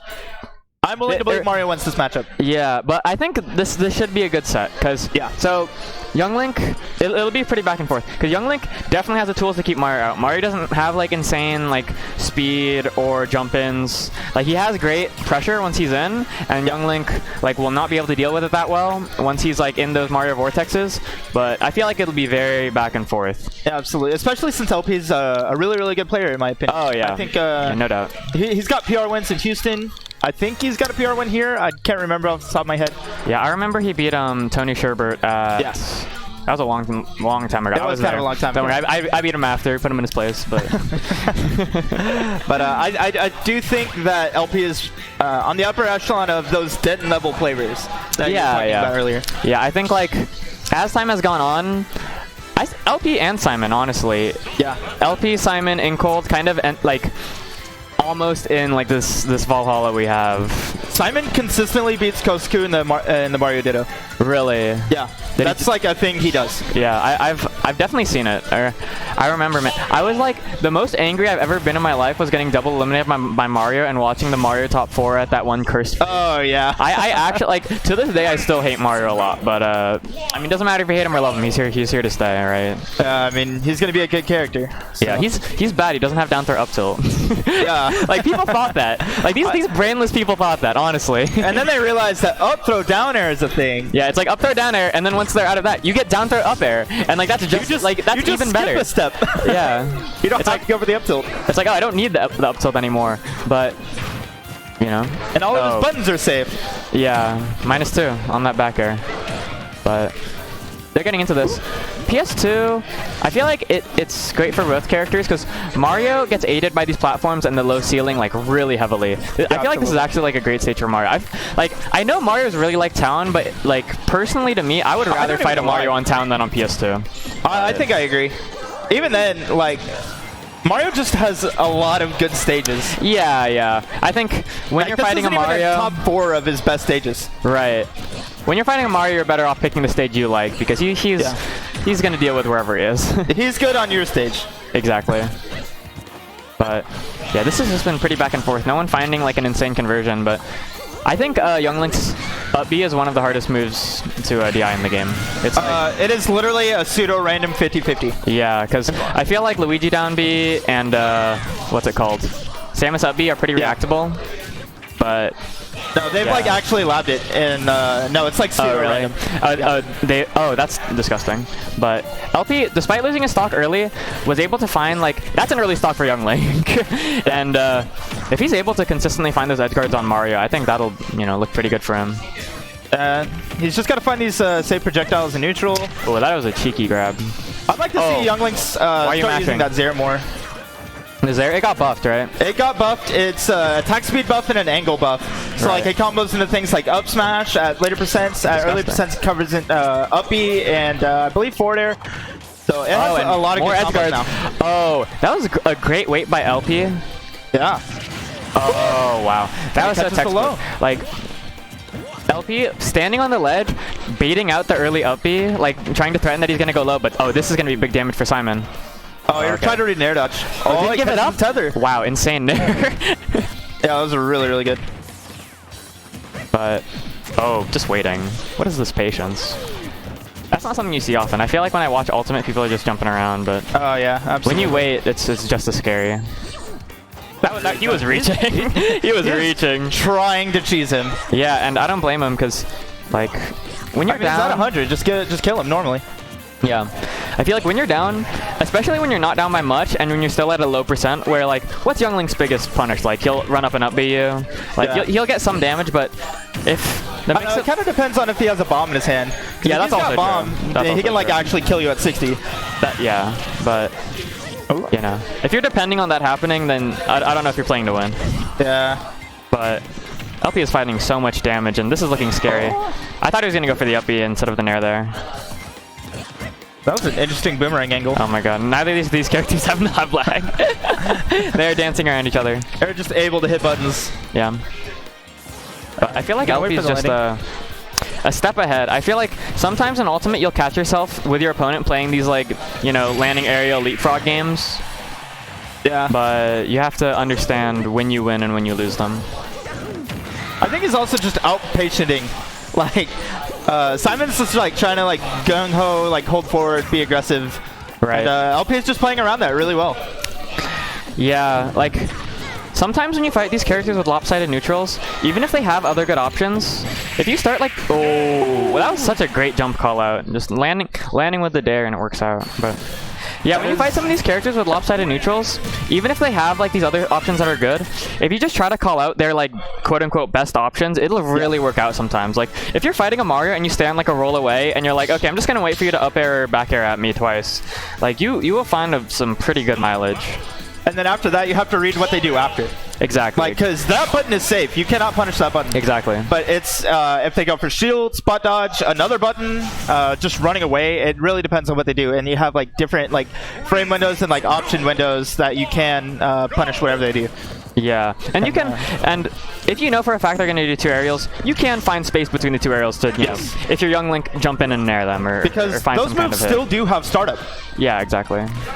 So, but Battlefield pick, I could see it. I think like it's a two bands DSR moment because no Lilat, no Yoshi Story. Those were the bands, I guarantee it. Yeah, that makes sense. So. And he gets his Battlefield, but not as bad as it could be. At least it has the high ceiling. If you're getting, laddered off these platforms, like you may be. Okay, it doesn't quite find the I think he missed a fastball. Yeah, you have to be very precise with like the way you use your double jump, the way you full hop, the way you fast fall for those combos. Like it's not exactly as easy as it looks. Because it is only up air. Yeah, it is kind of a hard death combo, but it is a death combo. Yeah. Good dash tag. I like that extension. Yeah, nair dash attack. Two moves, like, good moves, but not Mario's, like, Uh-oh. bread and butters. Oh, and DIN on the down tilt. I don't know if it would have still converted, but definitely is on DIN. Yeah, absolutely. It's just a... Oh. He caught it. He was like, right back at you. Yeah, I wanted it. All right. That looked like when Pac-Man like throw their fruit onto the into the stage and just bounce it off and catch it. That's super. Oh my god, that was disgusting. LP, what are you doing? LP, that's one of those rolls that like you definitely did it, but after it happened, you're like, that was a misinput. Oh, whatever. Like you did not just catch me like that. Oh my goodness. Yeah, rolling like that, not recommendable. It's like one of those day one rolls. Like I'm going to roll here. Okay, but actually, like, Yikes. roll in fast move is actually like one of the most broken things in this game. It's obscene. I've like talked to like really good players like Zillion and Burr, and they'll just be like, oh yeah, just like roll in and jab a lot, and you'll just start winning. It's actually just like insanely broken. Yeah, I mean, but that's pretty good. Does he have his jump? Okay, he used his jump. Oh, he also has a bomb, so he'll be fine. Yeah, he has a lot of different options here, and even though Simon was really patient, he wasn't able to catch it. That was just LP like going for a very ambiguous recovery. He's still got a massive lead right here. Yeah. Woo! Not quite gonna kill. Now, how will he find this kill? Despite all of Mario's power, like killing can be a little bit awkward because if you're only bearing, it's stale and it's like not obscenely strong. That's another thing I feel people forget about is like staling. Like if you use your safe button in neutral, it's not going to be as safe over time, and it's also never going to kill if that's one of your main kill moves. But up air killing, eventually, right? 184. Yeah, I guess he needs it. But, you know, if LP is able to find the stock, he could stay in this game too, but, well, here it is. Oh, that was an excellent tech. Like, I think a lot of people would have air dodged early and just, like, landed on the ground really awkwardly, but good wait. Okay. Oh, no double jump. Yeah. Oh. He didn't see it. I got the eyes. I got the special eyes. I'm lagging behind. Yeah. Oh, that could have been really scary for LP because that landing up air fair, super deadly. He tried to call out a low recovery and he gave him a lot of space for it. Yeah. It didn't end up mattering, but it could have. LP has been really good calling out these like landing aerials from Simon and like pivot grabbing or doing whatever to catch landing lag. Absolutely. Ooh, good parry. Oh, that could have been scary. On bad DI. I think that was, if it was the first frame and it was bad DI, it definitely would have killed. Bad air dodge and Simon was What are you good doing, coverage. Simon? Yeah, you need to stay on the ledge, like. That's a regrab too. Yeah. Great patience from Simon, not getting clipped by these random projectiles. Like, I feel like it sounds stupid, but against a lot of these like projectile characters, if your #1 rule is don't get hit with projectiles in neutral, you'll like just suddenly start winning. And it's hard to actually do, obviously, but if that's just your only focus, you'll be in a pretty good spot. It's all about knowing your win condition and what their win condition is as well. Right, and they're both at super high percents. I think they both like catches the DI in, and LP finding the kill. That was a really smart dare too. I mean, he got hit with a fireball to pull him out of the fair that would have killed him. Yeah. So Simon air dodged and then got caught with a dare. Yeah, it was really brutal. I think like Simon just lost some of the momentum and really started getting thirsty for that kill and gave up a few ledge traps for like very low percentage edge guard plays. Yeah, absolutely. And just go for edge guards. Way too hard. Yeah, like go for edge guards. They're good. And sometimes you have to go low for an edge guard. But if they have their jump, like if it's Young Link with a jump and with a bomb, like they're going high. Just let him have the ledge, honestly. Yeah. And if he goes high, then catch him. But we're gonna swap off real quick. Getting a little too overzealous. I'm gonna go play on stream. Yeah. And good luck. Who are you against? Thanks. Kappas. I'll need it. Should be a good set. Yeah. Anyway, we're gonna get the hell out of here.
Nothing makes me come to life like the music does. The sounds, they make me hypnotized. It feels like a drug.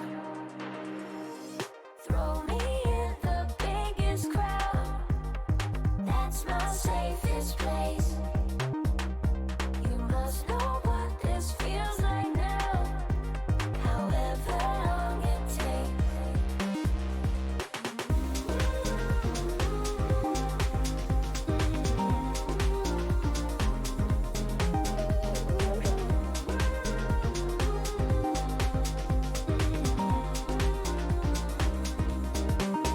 Close your eyes. Get it in your skin. Let the music in. It's a ride. Don't fight anything. Let your body win. Let the music in. Let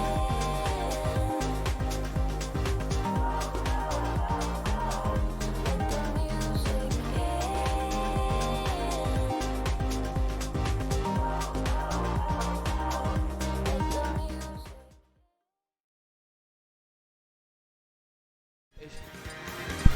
Hello everyone, welcome back. This music is still going on in my ears and oh no. We got a pretty good match coming up. You know, I said that. I don't know who's playing. We'll be having Kappas and Kappas Cultist play. Sorry if we can't commentate well, there's loud music going on in our ears. Alright, get into the match. Going to PS2. Okay, there we go. The normal. Immediately gets a turn up on the Cultist, but Cultist getting a pretty good string. Pretty normal for Ices to take that much damage in one string, but that's two strings already have 105 damage. Yeah, I'm sure this is a matchup that Cultist likes. Peach is a very close range fighter, so he can bully Ices, or he can bully Peach with hitboxes. Only problem will be off stage. I think turnip could be a big issue. I definitely agree. I bet it's going to catch Nana at least once or twice. Cultist is going to want to try to play most of his neutral on stage here. And at 130, he's just going to try to rack up percentage, so that way he'll be able to eventually get a normal, kill off any normal, especially in this kind of matchup. Tries to get the up air, but Kappas air dodge at the right second. Kappas is not doing a great job at separating them at the beginning of this match. Oh, and that back air will take the first stock. Gets them separated, but Nana actually makes it back to ledge. Oh, and there's a... Oh, and bye-bye Nana. And it's just Sopo on stage. But Cultist Sopo is pretty notorious for taking stocks. Not high enough percentage yet to do so, but I can imagine him surviving for a little bit. Yeah, there was one time that he just F-smashed me at 50, and I just died. It was at a ledge on town, but... Oh no. Yeah, and you're definitely going to want to kill off the side if you're Kappas here.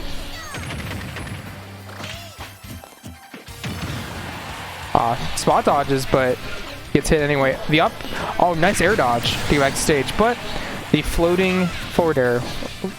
Let's still take the stock on the get up.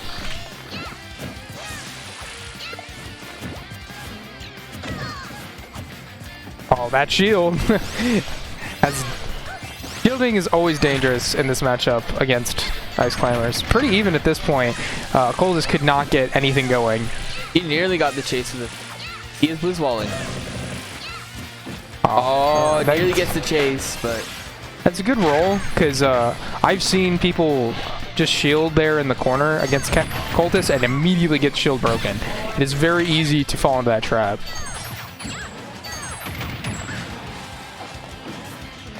But Kappas still bringing this back to even after a pretty good lead, but up tilt up air. No, gets the up smash, nearly kills. Just kind of poking at range. Yeah, Colt is just trying to play for stage control right now, I think. Oh, nice pressure from Kappas. This is like mainly the problem in this matchup, and mainly the problem that like Ice Climbers have in general. It's just making that initiating move, like, but that's a nice back air to make because Kappas was trapped on that ledge. Definitely one of Peach's weaknesses is getting off the ledge, so Colt is making good use of that, but that's also one of Icy's issues, so Kappas counters right back. Yeah, just making use of that invincibility to take care of Nana at first and then finishing off the stock. And the two backers will just make it so that has a small lead, and this is basically another one of Icy's problems is that like those turnips definitely mess them. Like when they connect, it messes up Icy's so hard. Yeah, I don't think it'd be too bad if Cultist was shielding them a little bit, but as long as he's pressing buttons, Kappas can kind of throw turnips in the mist, and it'll separate the Icies and make life a little more difficult. That was not the best forward tilt. Probably wanted up tilt there instead.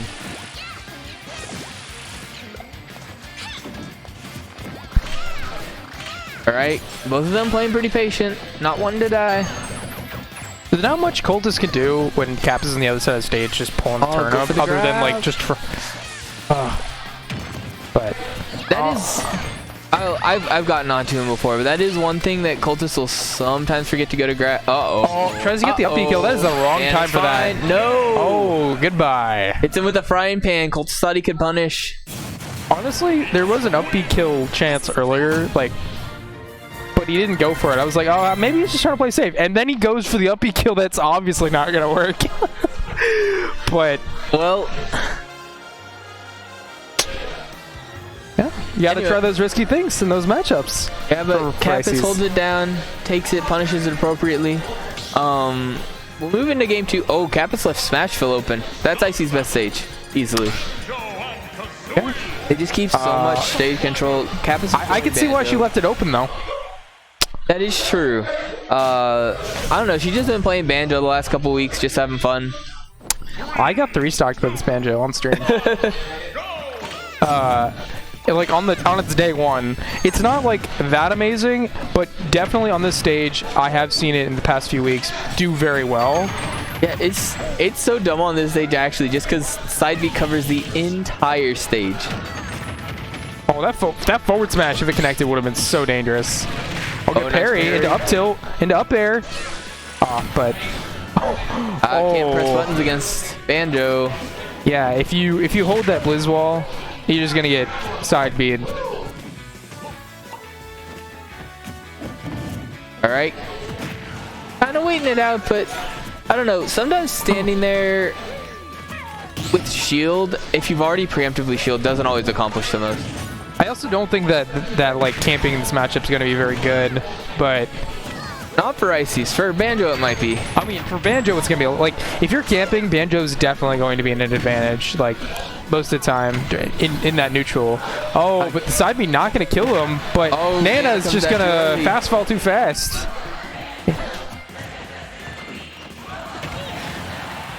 But at this percentage, he could definitely Sopo can take a stock. I didn't know Banjo dash attack kills. That should be death. Up tilt. Oh, okay. That okay, is, Kappas. I'm not sure what Kappas was going for there. He's been going for so many goofy mix-ups with that move, with the down throw. Okay. Here they lived. But 158, I just can take stocks pretty quickly at this percentage, but and that's the up air on stage. Oh yeah, used a good throw for that, but Nana does try to punish it and does get like good enough percentage to punish it, but still in this disadvantage, it's definitely not worth taking that. I don't know. I feel like Cultist just hasn't done his best job of keeping Kappas in disadvantage. He's not gonna have a favorable neutral just because Grenade's controlling a lot of what he can do, but Kappas has gotten out pretty quickly each time. This is not the percentage that you want to lose Nana in. Oh, nearly got the spike. But 70%, well, you could take a stock now, but still gonna be hard, but still What not. is she doing? Just trying to get the trap. Oh my god, it's such a trap. She's like, oh, you can get out. Oh wait, no, you can't. I don't even think that Cultist was mashing. Like, good mash would have gone out like pretty quickly. But I don't know. She's just being fancy anyway, because I'm pretty sure up tilt will kill at that percent and with true combo. But whatever. You got the kill. No complaints here.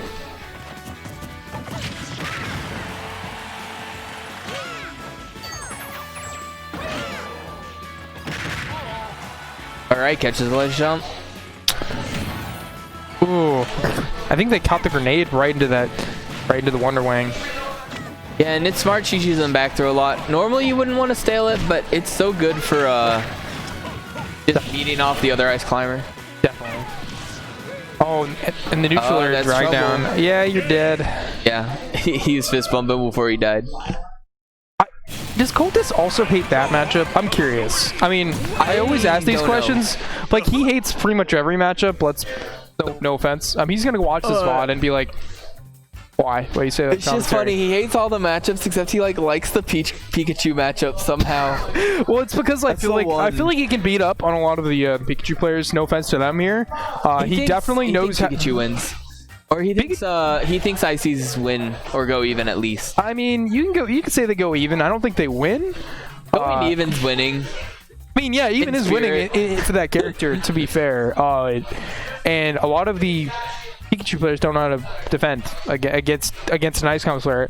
I'd say Nanoar probably has the best record, and he doesn't even have that great of a record against Cultists. So. I mean, my Pikachu's 1-0. He'll hear that on the VOD later and be really mad.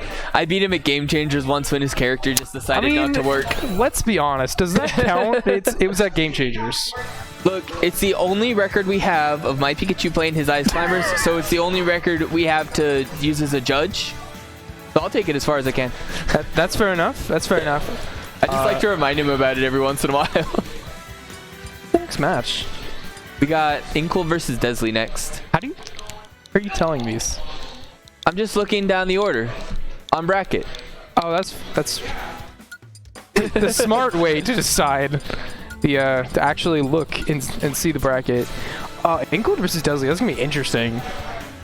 Yeah, Desley's he's not committed to Byleth. Like, he might play some Palu tonight, but he's been playing mostly Byleth.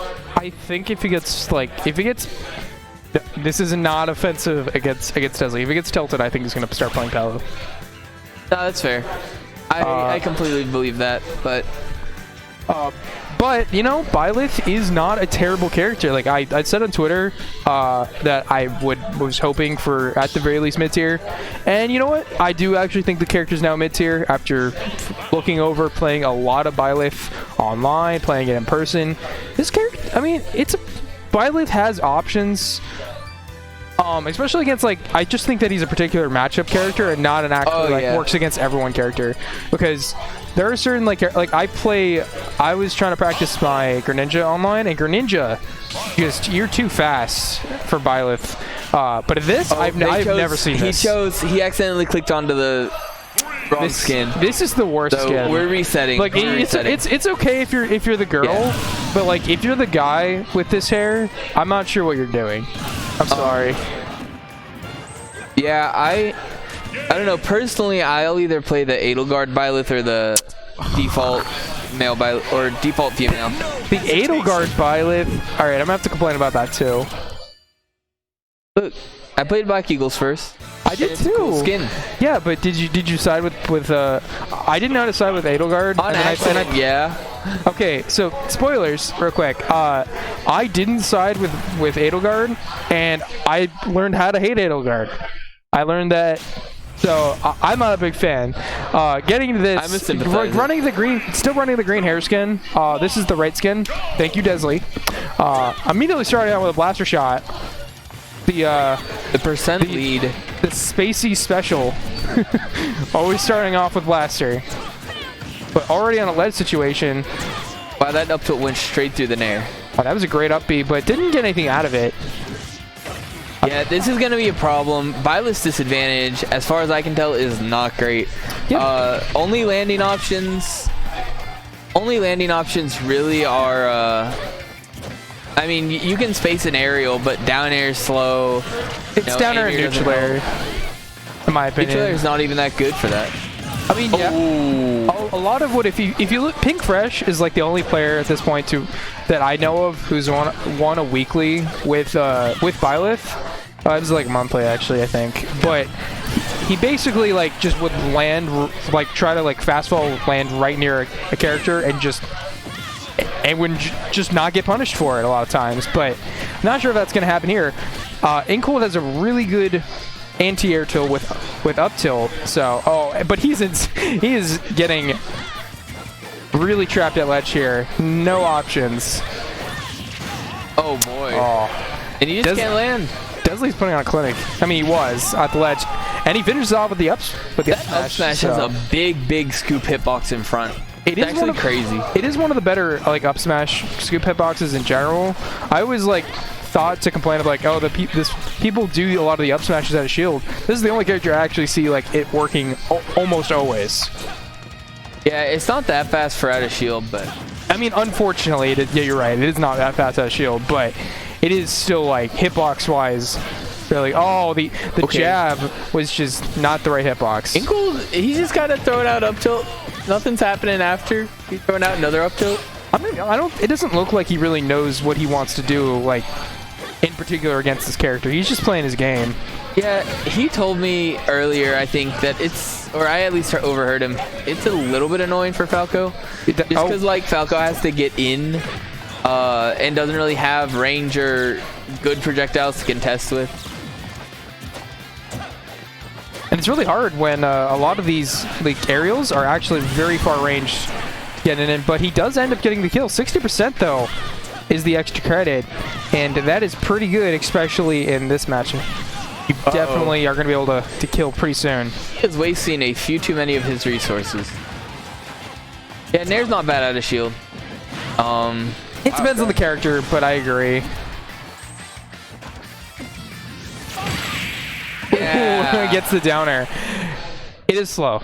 That downer is like, it's really strong, and I think I've seen a lot of people connect with it because it has a bit good hitbox, but that timing is actually not as good as it looks. Honestly though, it's probably not that hard to like space because Byleth doesn't have a very high jump, so it's probably easy to just double jump and down air straight on the ledge. That's true. You know what? Yeah, that actually does make sense. But yeah, it's also interesting because it's kind of like reverse Piranha Plant Bear, where like it has so much landing lag on the ground. It has infinite landing lag on the ground, but its air end lag isn't that bad. Wait, which one are you talking about? Air. Oh yeah. Like, its landing lag is garbage, but its aerial end lag isn't that bad at all, especially for how strong it is.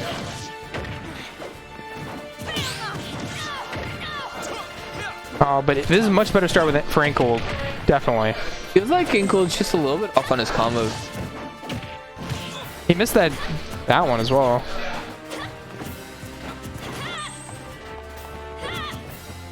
I think he's definitely liking the space of Kalos a lot better than he was on PS2. Yeah, it gives you a lot more ability to work around the sword. I'm sure Byleth is another sword that just loves the triplats. Definitely. I mean, like, if I was counterpicking as Byleth, I think the stages that my god, what robbery? Are you? Oh my god. That was interesting though. I'm not really sure what happened. You know, actually, I think I actually don't know what happened. I think it was too early for the regular hitboxes, but it still gimped him. I think he might have air dodged, and Desley just grappled onto the wall. Is that what you? I think that's what happened. Okay. But Byleth can't land. A little late on the punish. And just so YouTube chat isn't mad at us, I also think that this stage isn't that bad. Like, I think Byleth could also do good on this stage, but more of a matter of comfortability and less of about like what character does better. Oh, Desley going for the drag downs. Trying to keep him cooled in the corner. I'm surprised he didn't go for a down air there. Maybe he just like was like, my character's too slow and can't go for that, but That's ledge trap. Desley was telling me earlier that for some reason he just seems to hit neutral get-ups with Bear. I like the attempt. I mean, the neutral beat. Desley's ledge trapping has actually been incredible this set. Definitely. It has been so hard for Inkle to get off ledge.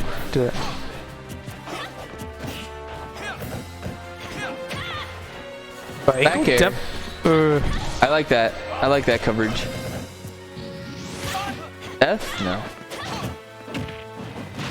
I mean, it really is like pretty hard to get off ledge against this character, especially if you don't know what you're doing. Like, oh, grabbing ledge definitely I don't think was the right. I think he thought he was gonna go low and it was gonna downer him, but I really like seeing how Desley's ledge trapping with his aerials too. Just given, you know, a lot online and such, you see a lot of the forward air or I mean the forward smash and or side B. I think it's actually like, I don't think we're gonna see lots of offline like forward smash reads at ledge. I don't think it makes a lot of sense. Yeah, but it's funny. It's hilarious when it happens. I agree with you, but like, and people just can't find this kill. Oh, he's dead. Wow, Desley with the upset. Violet's looking kind of nice. Definitely. No hesitation. I'm gonna be honest. That looks better than his Palo like.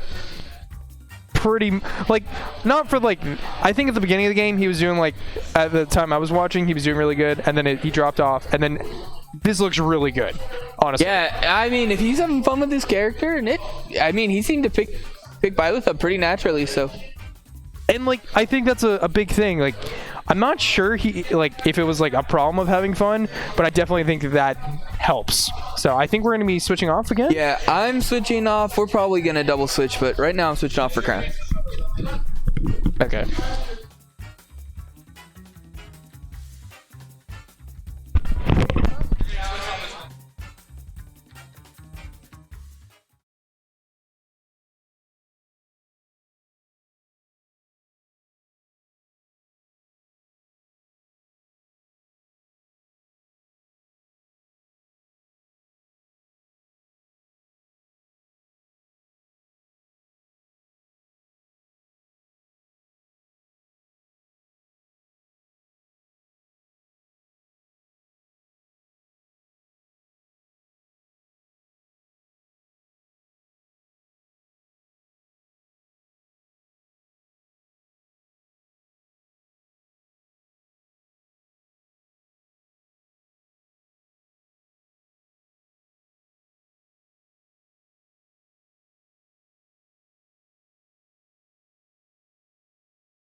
Good. Or like mid-high tiers are really good. Welcome back, everybody. By the way, we were just talking about Meta Knight. Yeah, mid-high tiers and like low or like low-high tiers, like all that area, that specific. Yeah, like counter picking other characters defensively. Like, for me, I think Meta Knight beats most swords. I think the only swords he actually goes even or loses to are probably Roy and Lucina, but I think he beats every other sword character. Interesting. Yeah, well, Shulk as well, but Shulk is like an even matchup. I think Meta Knight only loses to like fastballers, and I think his worst matchups are the Rats, Pikachu, and then of course on the end, Fots. But we're not seeing a Meta Knight at all. We're seeing two links. We're seeing the young link and the adult link coming out. Albi versus Java in winter semis. Right. This is going to be a very interesting matchup. We don't normally see link on link action unless it's like Neek versus Jamma. So I don't. It's going to be a very unique sort of matchup. I don't know how often these two play each other in bracket. I think this is the first time at least I can remember these two playing each other in bracket. All the while, I still expect Jamma to be pretty offensive with his game plan. Yeah. Really, he loves to rush you down, put you in a tight ledge situation, and just frustrate you in that area. Or just literally running up and dash attacking you with a tipper. My goodness. Here we go, tech chase, down smash, easy stuff. Yeah, Jamma will follow up anytime you miss. Pressure that Link exudes.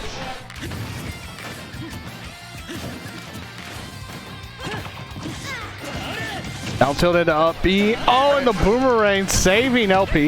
Yeah, I feel like both of these boomerangs are going to be like a huge factor in this neutral matchup, just because how much it's going to interrupt each other doing like combos against one another. Good up air to catch him jumping. Yeah, the lingering up air just catching LP. I don't think he ever expected Jama to go chasing him all the way up there, but LP just with his head up like, all right, that you got that. You got that. Jama will chase you to the ends of the earth and frustrate you all to hell. LP's still staying mentally focused though, with a smile on his face. Look at him. Oh, that's gonna be a huge punish. He's like, yep, I deserve that. No, he's still alive. He's still alive. Wow. Not today, Satan. Oh, what a trap set up by Java though too. Good on LP though for shielding. Just look at all that pressure though, man. Good stuff to LP for finding his way through and getting that up smash, but man, Jimmo's just surrounding him with hitboxes. Yeah, at least he's not getting 3-stock though. No 3-stock today for you. Still though, it's gonna be hard to make this comeback. The up B out of shield is gonna say it all for that game one. Yep, the classic Java, just up B out of shield, just do it. LP also one of the more skilled players here in the area. Plays pretty often over at the UNT weeklies as well. Really good. He's yeah. Recently, though, out of the UNT weeklies, he's been coming to my weekly though on Fridays. I think the UNT guys usually like. I feel like every single month they change like who goes to Odyssey, who goes to UNT. Is like because I feel like there's like a couple of weeks where I see like In Cold, whoever, etc. And then I don't see LP, but then like another month later I'll see like LP all the time, and it's like, and then I don't see In Cold at all or Cultist, and it's like, where are you guys going?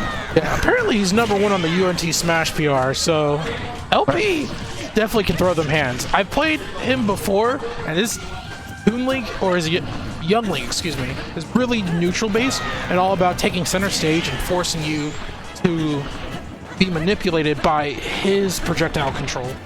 Exactly. And that's pretty much what Young Link wants to do just in general. It's like, use all of the projectiles he has, including those fire boomerangs. Not boomerangs, I mean arrows. Those fire arrows. Yeah, the fire arrows being able to be canceled off of short hop, that's really, really good to have. Yeah, that is huge in the matchup. Oh, air. And not only that, but with the recent buffs, he also now has Zair into up smash. Like, who said that he needed that? Because I don't think anybody said that. Who gave this child the right to have these buffs? Sakurai said. I just want to talk. I just want to go over to Nintendo freaking developers and just talk. And both of them at high percents, and man, Emma being bigger Link is going to be allowed to live only for a little bit longer. Yeah, only for a little longer. Oh, and catching the neutral get up with the down smash. Reversals, 2 stocks apiece, pretty much even at this point. Only a testament to how skilled both these players are. Exactly. There's a reason why they're here in winter semis. Say that again. These arrows, yep. Yeah, I like the up air from LP coming through, trying to bait Jama into rolling back and into the up air. But Jama stayed smart and stayed in shield and was just waiting for his opportunity. Great edge guard. Yeah, that sex kick nair, the one that lingers for such a long time, is going to be such an important edge guarding tool for both of them. And then just link there. You don't have to mention that twice. All you have to do is say link there and people know exactly what you're meaning. Exactly. Oh, and the upbeat chasing LP out of there, especially when he had no jump. And now he's at 81%. Jama is just in full control right now. Bombs exploding as well are not helping at all. And that's going to be a solid 2-0 from Jama. Yeah, that kind of got stolen from LP very quickly after the second stock. It was like Jama just ran circles around him after that. Yeah, first stock was pretty even. Yeah. And then Jama just took control afterwards. It's like, all right, yeah, it's like, all right, you got game one. It's like, all right, you got stock one. That's nice. But I'm PR for a reason. I'm the link in the house. I'm the big dog. Yeah, so that's we're gonna have Kappas versus Desley, which I'm sure we'll probably be seeing Banjo versus Violet. Banjo? Mario. Yeah, she's been going mostly Banjo tonight. Really? Yeah, she's not, like I mentioned earlier, she's not using Peach a lot tonight. She's mostly going Banjo for tonight. And her Banjo is actually doing really Mega nice. Man. I heard Mega Man too. Okay. Not a bad pick. The matchup versus Violet, that does not sound like a good matchup for Violet on paper at all. Is Desley going Violet tonight? Desley actually has been going Violet in bracket only. Wild. I cannot believe this. He is practicing Palutena off stream, but he has sworn to only go Violet in bracket.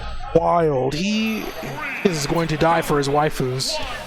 Yep, he's got to have all the waifus. Though he said them thighs. Yeah, though IMO, male Violet is better. Don't at me. I mean, Violet, with all her weaknesses, she does have some really good combo strength, especially with that up B. Go ahead. But with a character like Mega Man that just keeps you out so easily versus your slow aerials like Violet, what do you really do about it? I think it's really gonna have to come down to like who plays a better mid-range game, because we already know Mega Man can excel at that, which is staying away, baiting out decisions. Kappas does not have a problem with that, but it's really how does Desley I think Kappas is gonna have the upper hand in this matchup slightly. Yeah, and literally you can see these pellets are just invalidating anything Desley tries to do. Tries to run forward, pellet. Run back, pellet. Just literally the neutral A is all in Desley's face, and it's just not working out. Now Violet's pretty fast. She does have a lot of really good aerials in order to keep you out. Her grounded speed isn't all that bad as well either. Slightly slow.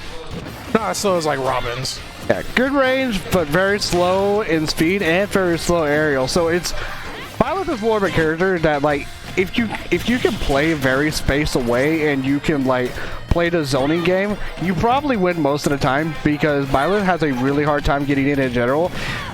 And while they do have the range is not helping very much at all. Ooh. And as you said, I'm going to play that range for Mega Man actually. It's going to help out huge with that F smash. Oh, but the tipper back air going to do it though. Right? Even stocks, relatively even percents as well too, back to neutral. Having the better end of these trades, like Mega Man struggling a little bit less in this matchup. That grab, not out of this just yet. Kappas has him in a tough spot right now. Yeah, good tomahawk. Trying to use the forward air to catch Desley out of the jump. Yeah, I feel like a lot of Bylif's tools to get out of disadvantage are very underwhelming. I think that's what's the most frustrating part about this character. Sometimes you can sneak and rob people of their stocks with upbeat, but really, other than that, there's not really much you can do to get out of really bad situations. There really is not. Again, slow aerials. They're very big in range, but they're still super slow, and they come out very slow. And just like that, what could he do there? He had neutral air, but again, it's slow to come out. Yeah, and risking trading with that and losing your jump as well too. It's not a good look. I mean, I respect Desley's like decision making. It's hard to really get in and make this damage meaningful as Byleth, but he's making it happen. 155. If he can just take this stock right here, he'll be. And using the hit lag through the pellets just to extend it all the way to Kappas for trying to run in. I'm sorry. There we go. Out of shield, no less as well too. Okay, good catch on the jump away by Desley on. Is that the side B? It looks like that is the side B. Yes, that is a good method. A lot of Byleths can use a lot because it's actually really good at the ledge. That's one at a time where lots of range ends up playing out really well. Yeah. Because it's like Ivysaur's Vinewood. You kind of have to respect it. Yes, they do grab the ledge multiple times, and now they have no invisibility. But that is so big in range that most of the time, most people are just scared to challenge it again. Oh, and it looks like also has a snap to ledge as well too at the startup frames of it. It does. Alright, Desley. Knowledge of this character to his benefit. I like it. And but he doesn't have a jump. Yeah, he's dead. Yeah. Oh, getting caught out there is spelling your demise as Byleth. Yeah. No jump, no life. And Kappas has some life, so she'll win game 1. Yeah, Byleth's frame data right now. She's got, I don't know. Like, she's got great tools on the ground, but I feel like a lot of her aerial pressure is very underwhelming. That is true. Her tails are pretty fast, but her aerials in general, again, while they have a lot of speed, they're not exactly the best thing. Yeah. I mean, what is her fastest aerial, which is Feldot, the neutral air of Feldot, which I believe is... Yeah, 6. Frame 6. Yeah, okay, I was going to say 7, but that was actually kind of... I was close. Forward air is like frame 12, or it is frame 12, and then back air is frame 13. Up air is frame 10, which is kind of fast, but it's not like a real out-of-shield option for her. I mean, I understand it. Here we go, game number 2. So what do you think of this stage pick? We had a few bands on the stage. What do you think Deadly banned to actually get to this stage? Or excuse me, what did Kappas ban to get to this stage? Kappas span? Okay. I want to say it was really like she had to have been like Asheville or something like that. Asheville? Okay. Okay. Now, why do you think this stage actually works out for Byleth a lot more? Because usually we actually don't exactly have too good of an idea of what Byleth's right stages are, but what makes you think that this stage actually works out for Byleth? It's hard to tell right now, just because they haven't really made too many significant neutral interactions. I think the biggest thing is just her capability of edgeguarding with those platforms at the respective angle that they're at. I'm really looking to see that come into play whenever Desley gets a really good chance at advantage state. This map might work out in the sense of like being able to edgeguard for Byleth and being able to recover, but other than that, I'm curious to see what Kappas has up her sleeve. Yeah, well, in order to stop this. We just saw the first hit of back air to the tomahawk grab, making Deadly shield at the ledge to put him in a little bit of a checkup. Like, hey, you're a little scared of this, aren't you? Okay. Yeah, following up the jump. And I respect Desley going deep out there for the edge guards as well too, using the up B to make it back, but now he's in a really bad spot playing from behind. Okay, trying to call out the big roll read on Kappas, but even if he called out the roll, probably wouldn't have died. Tried to scoop him into the up smash, but unfortunately that's a no-go for Desley. Now, slowly losing more and more percent towards Kappas. Yeah, again, these pellets are just, beating Demise. But speaking of Demise, the tipper back air going to take Kappas to stock once again. Not too far behind for Desley. In a good position right now. Oh! Getting things up real quick with that nice burst damage with the up B. Yeah, now he has he did have a lead, I was about to say. But Kappas just took it right back from him. Desley's still kind of in not too bad of a spot. That's going to be a nice punish with the back throw. See what we can do off stage. Okay, again, calling out the jump. Kappas isn't going to get a really good time to down air edge guard because of how fast that tether is. So she's going to have to think of some other options to get him off stage. Kappas had plenty of time to punish that forward smash. A lot of range, but a lot of lag as well. A lot of in lag. Yeah, forward smash for Byleth has like 23 frames of startup. So, well, it's active on frame 23. So, yeah, it's kind of able to react to. Like, it's very easy for Kappas to react to in certain situations. Yeah, speaking of react, she calls out the jump again. Kappas is doing a really good job just keeping Desley in the corner, and Desley is like having so much trouble just trying to get out of there. We've seen most of this set pretty much Desley in the corner and Kappas just taking damage and hit for hit. Yeah, and it's really, the most of his damage has really been him getting back from disadvantage and trying to hit her off of him. And again, he's just not getting back. Oh, send him out with a hard knuckle. Yeah. And Kappas is going to take that with a message. That was to nothing. That was a beautiful adaptation. She realized that she couldn't get the down air from him snapping to ledge, so she had to go deep off stage in order to make it happen. Absolutely. Great awareness from Kappas, and that's the kind of aggressiveness I need to see more of in her playstyle, you know? Yep. And we're gonna see the good old Denton Classic Winners Finals, Jama versus Kappas. Yeah. And Winners Finals. I mean, ever since the end of the Cheats era, this has been pretty much the same old winners and grand finals we've seen all the way. We've seen very different eras here in the Denton area for like Smash. We saw the Austin era very early on. Then we saw the Cheeks era. Now it's the Grayson era. The Grayson and Jama era. Grayson and Jama era. I mean, Grayson locally, here at least, he'll kind of come out whenever he wants to, but now we're seeing a lot more often, like at Freezing Geats, Odyssey sometimes, and then here, of course, we see always usually in Winners Finals and Grand Finals, it's Jama versus Kappas. Yeah. Both of them are such excellent players. I've been playing since Smash 4. Yeah, two players that are old in a caliber, like Jama with the hardcore, like dedicated solo main of a character, usually linked to his biggest advantages at all times, and while Kappas on the other side, usually her fundamentals and her punish game and her technology, she does a lot with multiple characters like Mario, Banjo-Kazooie, Peach, Mega Man, you name it. Indeed. There's a lot of versatility to Kappas, and it's a great balance between each other. It's almost like yin and yang, you know. You got the hyper-focused specialist that is Jama, and as I say that, he's actually going Toon Link. Toon Link, alright. Makes me eat my words, but, you know, it's still Link. Wait a minute, we're going to see the Toon Link Ditto, aren't we? We're going to see the Toon Link Ditto. Kappas has a Toon Link too. Yeah, we are. No way! Yeah, we're going to see Toon Link Ditto, yeah. Oh, man. Yeah, Kappas loves... Okay, so for some random reason, Kappas loves Dittos. I don't know why, but she likes finding so many Dittos in this game, and she also has a Toon Link. So this is one of her characters that she actually has a pocket into, so she just asked her, like, you're playing Toon Link? Let's do Ditto. And then Jolly just was like, oh, do we want to? It's like, sure.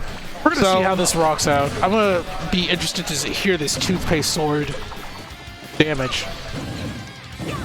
Yeah. Toon Link still has the same kind of like sort of gameplay as like the bigger Links, but it's really more about like his ability to rush you down and combo off of his like things like bomb and stuff in order to kill.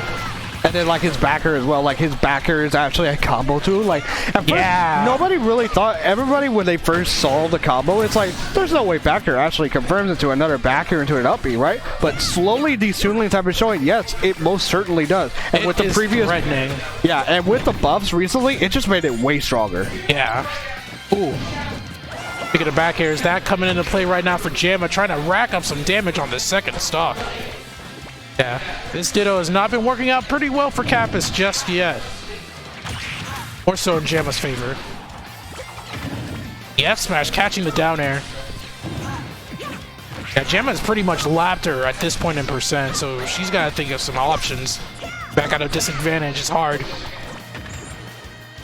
Yeah, red versus blue Toon Link, and the blue Toon Link's gonna go ahead and take the stock away from the red one, and Jama's sitting on all three stocks still.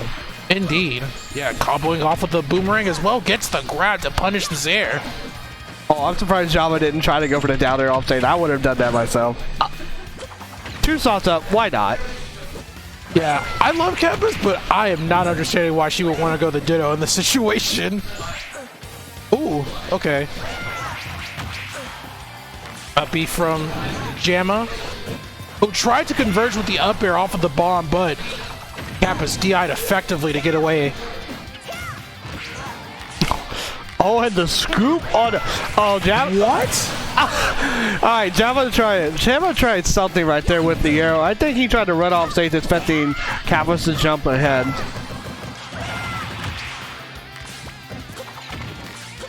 Alright. And now we're just playing regular old Toon Link neutral. Shooting them bombs. Forward smash gonna do it outright for game number 1. Yeah, and the junior 2 stock coming through for Java. So Kappas is smiling. She knows she probably wasn't going to win a ditto, but she just wanted to have some fun with that. Okay, I understand that. I would like to actually see her try. No. Yeah, we're definitely gonna see her try out. Yeah. Thank you, Kappas. Yeah, because in her mind, she thinks Mario is. It's not Mario's not boring to her, but she really doesn't want to play Mario because she feels like a lot of people will really get bored watching Mario. So that's fair. But so she tries to avoid playing Mario at all times unless she really needs to. Which in this situation, yeah, you definitely would need to. Indeed, I feel like Mario definitely has a better strategy going up against a heavy zoner like Toon Link, or it's just a heavy, like fast zoner, you know. And a small one at that. Down smash. Yeah, I feel like Mario's gameplay is more versatile in this matchup just because you have a lot of room to like just run around and weave around Toon Link's projectiles. That down there, I'm pretty sure was meant to be a forward air too. And that cape is going to be very imperative to just knock away a lot of Jamma's neutral tools. Reading the roll onto the stage, but nowhere near taking the stock just yet. Still got that lingering nair as well too, so the edge guard's going to be important. Good converge off that bomb throw. Wow. All right, we're seeing the bomb into the forward air and taking the first stock is Jama. All right. Still looking as crisp as ever, but that back air is going to even things up real quick, and already Kappas is looking way better than the last match. Yeah, looking like a crisp player. How about a crisp back air? We're going to go with that. Indeed. Ooh, crispy like a Pringle. Down tilt. Let's go. Get some combos started right here. And Dama just down to the all over Kappas, and she's not really doing too much about it. I see her. Man, tried to follow up right after. Jamma's their timings right before he lands, very impeccable. It's really hard to like consistently zair, like short hop zair, and like make sure like you get the full extension of the actual tether. I'm kind of surprised out of that bomb he didn't go for the uppie because he was in perfect range for that uppie as well. So he ended up getting a lot of good percent either way out of it. So no harm too much done. Trying to catch Kappas pressing an aggressive button coming back down to stage, but it's just not happening. Are you dead, getting our advantage state? Oh my goodness, I thought he was dead. I thought so as well too, but just not enough percent just yet for our boy Jamma. That's not gonna do it. Yeah, Kappas. Ooh, she was struggling to find an answer, and the answer was written out plain in sight for Jamma. Back throw. Yeah, for a follow-up kid like Toon Link, he still has one of the best back throws in the entire game. Oh, for sure, yeah. Kills reliably, if not anything. But speaking of back throws, Mario's got pretty reliable one as well, too. Almost shield. Killing. Gonna need a little bit more rage, though. Yeah, gonna need a little bit more rage to get that kill. Toon Link is definitely gonna have to watch out for that down air. That hitbox being so massive, especially at the last hit of it. Very good job to catch Jamma out of the skies if he's not careful. Okay, 168. Oh, see, already trying to look for that kill. Oh, tries to hold up the shield to try to parry that, but ends up missing the shield timing. Forward throw, not gonna do it yet. Oh, gonna go for the grab release instead. Ooh, a little bit too preemptive with that up air. Back throw's gonna do it, yeah. Yeah, you're gone at 181%. Yeah, even without you're range, done, Mario will kill you. Yeah, even without range, that back throw is still gonna kill you at that higher percent. The play now, 48%. Are we good? Climbing? No. Man, yeah, that tether looks so much longer for Toon Link now. These short hop zairs are really good at just halting Kappas and making her respect him. Yeah, just a lot of Young Link and Toon Link's there in general, just like really good at keeping your opponent in check. Like, hey, you want to jump? I have this there. It's non-committal, and I can always hold back and they'll explode in your face. God, these bomb converges. Gamma is anticipating any time Kappas is coming down with an aggressive option. And Java trying to go. Oh my goodness! Oh, watch out! Java trying to go for the up B twice, but Kappa's getting out of them both times, and then the second one getting jabbed out. But this is still anybody's game right now. It's Mario. Rage Mario is absolutely no joke. Much closer than the first game. This is definitely anyone's game to lose. That could have been a forward smash for a punish. Kappas trying to go for something more safe. And the Forto gonna scoop her up and take out the stock. What a wild angle. This is lose or winner's final, so it's going to be best of 3. Kappas had some time to adapt. This was way closer than game 1. Yeah, and Kappa's just smiling on her face. Yeah, everybody's smiling, everybody's having fun. That's what we like to see around here. Sorry, the gentleman, or woman in this case, to PS2. And running it back. Kappa's going with the skin switch, or the color switch. Her favorite power-up bonus. Yeah, and then sleeves are off. Okay, so sleeves are off and the jacket's on. All right, so we're getting in Ultra Instinct mode Kappas right now. All right, here we go. Game number 3. This is potential match point for Jamma to put him in grand finals. Let's see if he can get the job done, or is Kappas going to respond, actually adapt here in this game number 3. Yeah, Ultra Instinct Kappa's coming out, choosing the green skin, and the sleeves are off. Oh yeah, it's time. It's time, baby. Is rising here on our way to top 8. And right now, this is a much better start. Okay, that up B is going to get punished a lot. Okay, trying to read it, Jama missing the tech, but Jama's really good at getting those just to make sure. Trying to empty hop. Bait out a shield drop just so she can get these down tilts to start combos, but Emma's defense just as important as his offense. Oh, okay. I thought that would kill for a second. Like I thought so too. Oh, but he buffered the air dodge. Yeah. Oh man, I think he was expecting the tech because of the last hit of down air not following through. Absolutely. There's no other reason why he would hold the air dodge button other than to expect attack. If so, that was smart. Also, incredibly lucky for Kappas to get that scenario. Okay, the up B dragging her back around just to hold forward. Okay, up Kappas gets the combo. 31% easy. Oh, and that grab gonna take Kappas by a mile. I love that. Like, she tried to reflect the boomerang again, so he had another projectile to have to deal with coming back.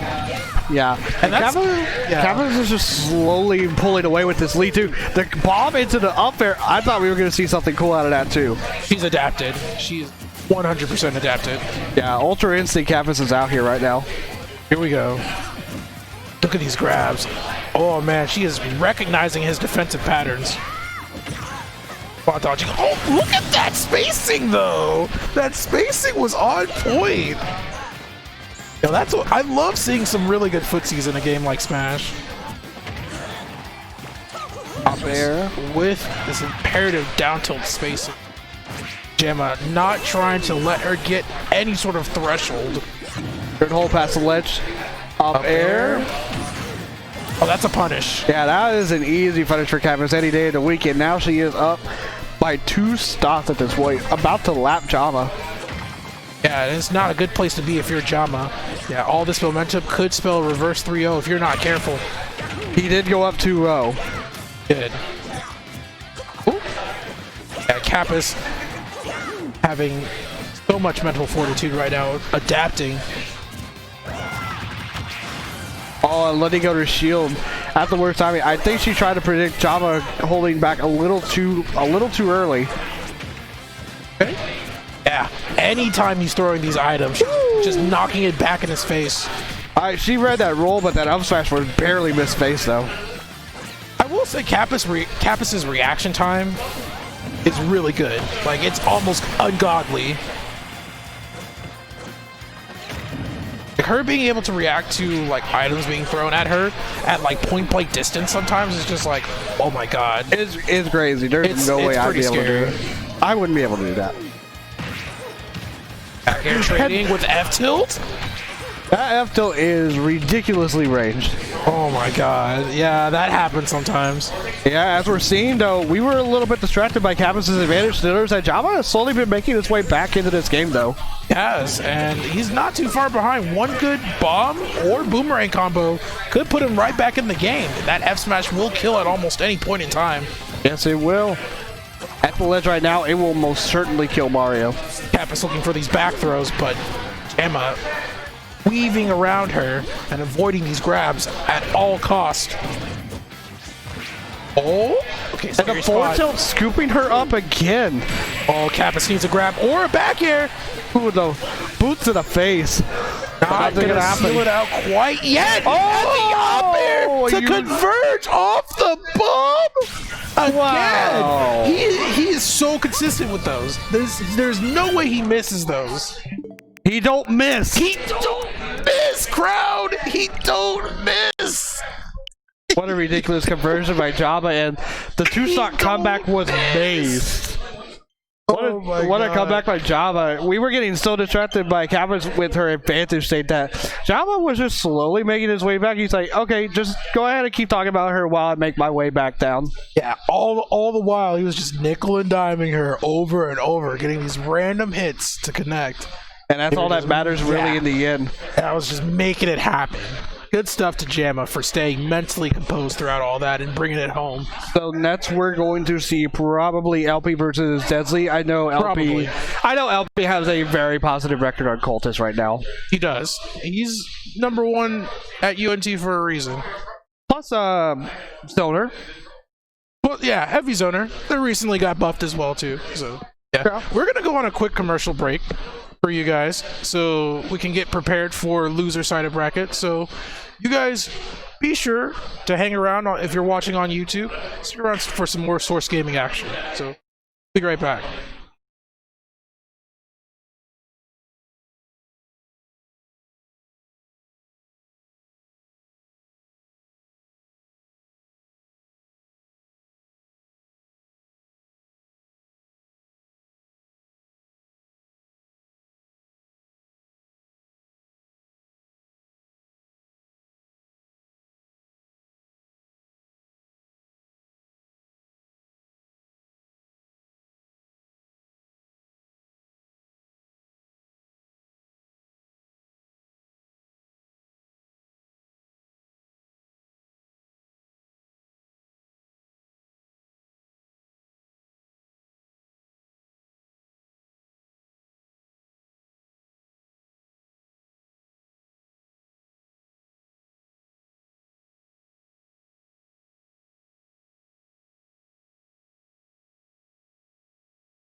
Respect. And we're back. More action. We're talking about some Smash Legacy stuff here. Yep. Oh, yeah. Talk about like Nairo Saga. Yeah, good times. But yeah, coming up next, we're going to have Desley versus LP. We got more Byleth. More Byleth and more Link action for you guys here at Redline Source Gaming Lounge. I'm your boy Boz, joined by the one and only lovely T-Lock Crown, bringing you the hype action. Yeah, this is going to be a pretty good match. Yeah, that was an intense match beforehand just to make it into loser semis. LP had to play Cultist in order to make it out. I think it was like game one. Oh, it was 2-0. It was 2-0. It was last hit situation though, so it was scary. Yeah. It was a close 2-0. It was a close 2-0. Let's leave it at that. Yeah, LP assuredly going to dealing with Desley's Byleth. How well it has been learning Byleth's neutral. Starting off on Final Destination. All right. What I've been seeing so far, I've mostly been seeing like players like Pink Fresh really work with the character. Do pretty decent with them. But other than that, I haven't really seen too much Byleth play. MK Leo as well too has been working on the Byleth a little bit here and there. And you know once Leo shows up with the new character, you know that character's going to get started called S-tier pretty soon. Oh my goodness, but that was not S-tier right there. That was F-tier for Desley. And LP taunting on him. All right, we got the taunts coming out. Desley's got. All right, LP's confident. Like the slight flex. I mean, this is a new character Desley is working with, but hey man, excuses, we got to take those. You're going to adapt, you got to adapt with the character you're playing with. And really all about Desley trying to get back onto stage at this point because he is taking so much tertiary damage off of projectiles. Yeah, that's kind of, you know, we were talking about this earlier, but that's kind of Byleth's biggest struggle is how does she have the tools to get out of disadvantage, you know? Or how does she get out of, like, just a lot of pressure? Because, like, Youngly can definitely assert a lot of pressure, especially with the up B on the shield. It's like, what does Byleth really have that can challenge that? And she hasn't even taken a stock, and only 33% on LP so far. And taunting, and he taunts again. My man LP is really feeling himself. Hope Lady Luck doesn't come back to bite you in the butt right there, because golden rule of Smash is don't taunt until the end of the game, because Lady Luck don't like that. Feel the sauce oozing out of LP's forearms right now. How much drip he's having with Youngly. Look at that. Down tilt into raw back air. The technique. He's trying to sauce. Good work by Desley. That it? Oh my goodness, that is it. And Jesus. LB not even taking 60% that entire game. That was a wash. I'm sorry. I feel bad for Desley because it's hard for Byleth, a very defensive heavy character, really get in and do damage against an offensive zoner like Youngly. So having the options to really break your disadvantage against Youngly, hard for Byleth, and that's why we're seeing the switch to Palutena. Yeah, we're gonna see the Palutena come right back out. Desley, the tried and true main. I think that we can make an excuse for the Palutena coming right back out, especially for a matchup like this. I think this is gonna be interesting, despite Palutena taking some pretty hard nerfs in the recent patch. This is Still has true. a lot of good tools to get really good matchups thread. I think her Nair got a slight nerf to its hitbox most recent patch, so she can't really get a lot of combos for long periods of time. As well as her down throw. Her down throw also did get nerfed as well, to where she actually cannot get combos very easily after 50% anymore. It's around 50 to 55%. Gotcha. Right. Alright, LP still in a pretty good situation with the lead at hand right now. The Palutena could even that up so easily against a lightweight character like Youngling. Yeah, but just like we saw with the first, same as the first, with LB having a good lead, but not as big as last time though. Ooh, and there we go, catching Desley jumping with that up air. That's going to give him the stock lead that he needs to force Desley to play a little bit more offensively. Okay, bomb into dash attack. Okay, I've never seen that before, but hey, it works. This is perfectly where you want to be as Youngling. Up a stock lead and having to force Palutena to drop shield. It's really all about you controlling the pace of the matchup at this point. And look, all these bombs are coming out more consistently now that LP really is figuring out how aggressive Desley is wanting to be. I'm sorry, I was trying to read LP rolling in. There we go. Gets the forward air off of the boomerang conversion. Waits for him to snap to ledge. Like the patience right now. Good pivot grab from Desley though. And catches him missing or attacking in neutral on that platform with the up smash. Yeah, neutral get up not going to work out there, and Desley ends up getting first stock behind though by quite a bit. Indeed, he's going to have to do a lot to make it up, but Palutena making that happen with Vanish State happening at the ledge right now. Resetting things back to neutral, using the dash attack for the quick burst option. I like that. Palutena finding those ways to get in on the ground. And the down tilt, the up air going to do it though, and Desley is on his tournament stock. I honestly don't think there was much he could have did to DI right there. Link's up air knockback is really hard to guess on. Absolutely. Especially when you get hit by it so fast. And LP's just having a really comfortable lead, just slowly chipping away on his damage is exactly what he needs to do right now, since now he realizes that Desley is the one that has to approach and not heal. LP, again, in such a comfortable spot, not really having to do too much except for throw projectile harassment at this point. Waiting for her to be a little bit too defensive, and then once that moment happens, you can get in and get those grabs whenever he needs to. Platform with the forward air, Desley again with the advantage state. Oh, catching the neutral get up with the forward tilt, and just like that, Desley is actually right back in it. Indeed, beautiful placement of that F tilt, caught him trying to recover high, knifed him out of the skies assuredly. Desley only 80%, looking for a way to get back to center stage. It's hard. There we go, gets the nair into the grab combo. That's going to be 20% easy. Oh, missed the punish, landing back down to the ground. Yeah, I'm pretty sure he wanted that forward tilt to go the other direction as well. Okay, we're still good though. Look at these nairs. And invincibility, no jump, but the tether's going to save LP, get right back to the ledge. We're starting to get into those percents where Palutena can kill Young Link. Not quite there just yet though, but right about 85 is where we can do it. Wow, and Desley just runs off stage trying to go after him. It would have killed too, because LP had to recover super early to get out of there. Tried to make a really big play happen. It's no go for our boy Desley just yet, and these up airs are at fresh prime percents for killing. Also, to answer your chat, yes, Desley did go violent to game one, but it was pretty much oh, and the forward tilt actually killing. Okay, let's go. Wow, all right, Desley. I don't get hyped for Palutena. What do you mean? I mean, but yeah, to continue the answer, he did go violent to game one, but let's just say LP finished the entire game.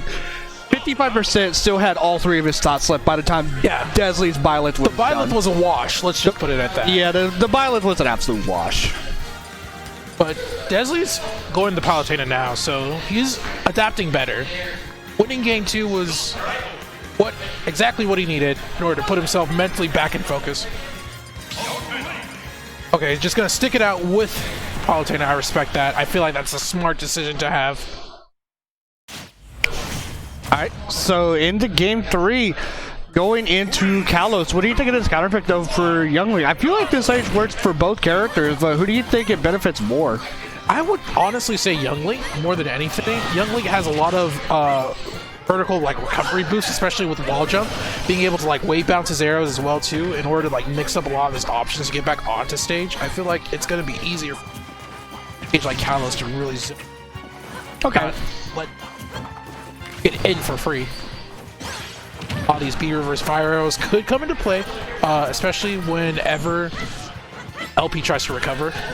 Younglings can usually do aggressive fire arrows into combo starting or to get really maximize damage. Catching the attack get up on LP with the fire arrow, and he's going to get Desley at 81% just off of one ledge interaction. Right. Back air. And, ooh, barely missing the forward air confirm. Up smash, gonna fall out of it. What in the world happened there? That looked very weird. Up smash, not really as consistent for Toon Link as you would like to think. Or Young Link, excuse me. I like Desley using. I love how Desley uses these forward airs to cancel out the arrows. Just trading with the projectile coming in. And you would think, wow, commentators should probably use back air or the dashes have to cancel out these arrows, but Deadly is like, I don't need any of those to cancel out these arrows. I'm just going to use my feet. Indeed. I know karate. I'm the goddess. Yeah, but this goddess is a little behind right now as LP is up by a single stock. But it's nothing out of the realm Deadly can make a comeback with. Lot right now trying to make it back to center stage. Palutena having the edge guard situation happening right now. Gonna be important to get this nair. Ooh, okay, good converge. Oh, and what a recovery by LP. Barely spacing himself outside the range of that backer for Desley to answer back, and now he's right back into it and just putting a little bit more percent onto this second stock. Honestly, I would really love to see some more aggressive edge guarding from Desley. I feel like Palutena definitely has the capability to get out there and make something happen. We saw him going out there with a nair, but the bomb was just slightly rightly timed in place to help him recover. That's what I feel like it is. I feel like Desley is doing a good job. See, just like this. Yeah, he's doing a real good job actually edge guarding, but LP is also doing a really good job just avoiding them. Indeed. Just knowing how to stay patient, especially when he's off stage, in order to make it back. And right now, it's all LP's game at this point. 22%, and Desley's playing from behind. Have much harder of a time to catch up, especially when he's just zoning, sitting back, and being effective with it. Yeah, we've seen this situation though in the last game. Yeah, we've seen this exact situation. Desley down by 2 shots on his very last one, but he came back in that last game, so maybe we might see another little bit of deja vu. Right. It gets the grab forward throw. Desley does have some really good advantage state moments whenever he does get an opening. Palutena does have some very capable rush down. Ooh, almost catching him on that platform with the up smash. Oh, and not the punish he wanted. Trying to go for a up smash, thinking LP would probably spot dodge in place, but unfortunately LP ended up shielding it all instead. On other stages, I feel like up smash for Palu would kill consistently at this percent for Youngling, but I'm not entirely sure on a stage like Kalos. High blast ceilings.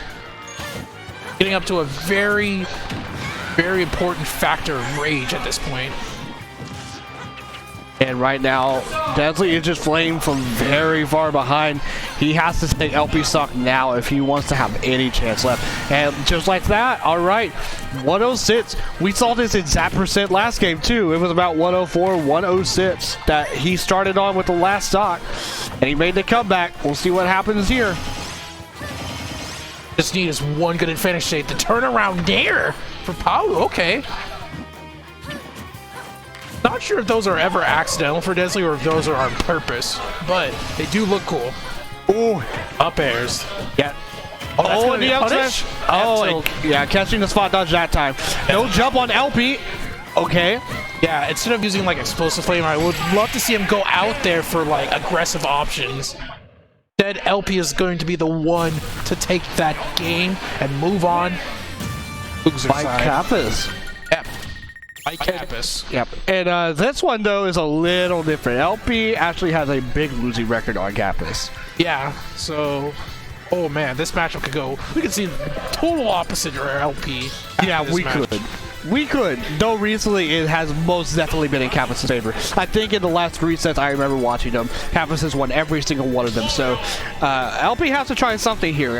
Something a little different maybe in this set. Every single time he just probably has to find something a little different to put Kappas off guard. Maybe like, okay, I gotta think about this a little bit. But still trying to find his way around. No shame in that. But for losers finals, You have to really, really think about this right now because Kappas is someone that will not let you get anything you want for free, especially Indeed. with Mario. Oh my gosh, tell me about it. Mario is the king of not letting you do what you said. 2, 1, go! I really love how Kappas applies pressure with Mario. It's really all about her like waiting, playing defensively until she gets back on a last stock scenario, and then just completely pooping on you at that point. Yeah, and Mario is just like, he's definitely a character. Oh, okay. I thought we were about to see something tragic right there happen to LP. He's good for right now. Definitely not in the percent where Mario can kill with up B just yet, but oh man, he's definitely getting there. Yeah, good DI getting out of the down air. Oh, if she had actually not gotten hit out of that up air, that might have been a very bad spot for LP. And no jump on Kappas, but she's able to make it back with the super jump punch. Recover, but still having to take the aerial pressure from Youngly. Speaking of aerial pressure.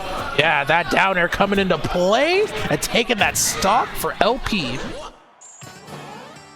Oh, she reads the jump on LP, and again she's reading all these rolls and all these jumps, but is just a little too far or a little too short from getting them.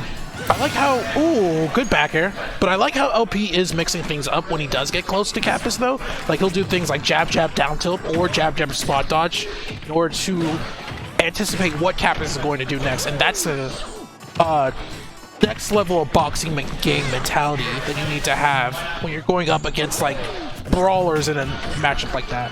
For sure, and especially against someone like a... Oh!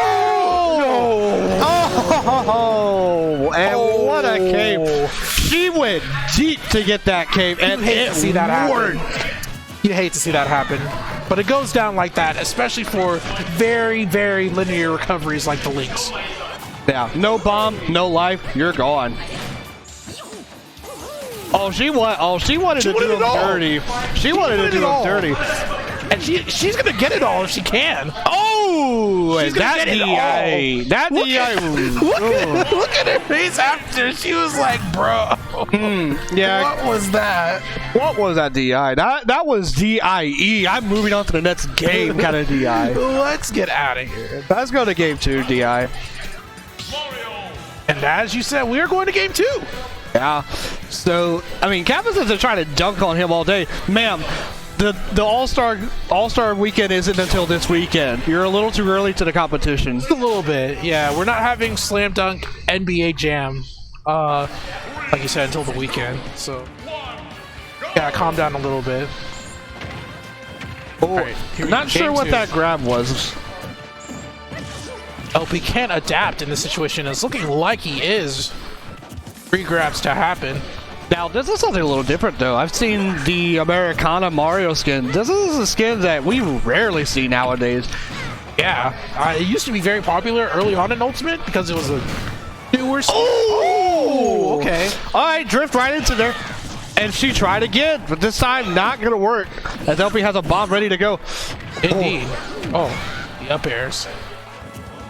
Such patience. Kappas.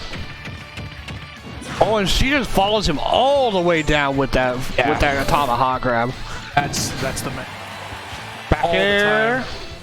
Not gonna do it just yet, but Kappas is just really on top of LP all the way. No bomb, edge guard, no life, dead.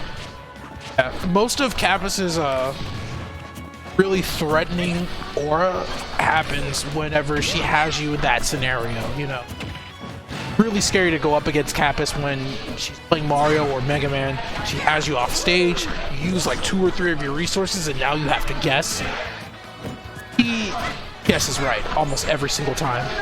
And that's the scary part about her defensive play is it allows her to condition you so well to the point where she can guess right more consistently. Up air, not gonna do it just yet. 149 though.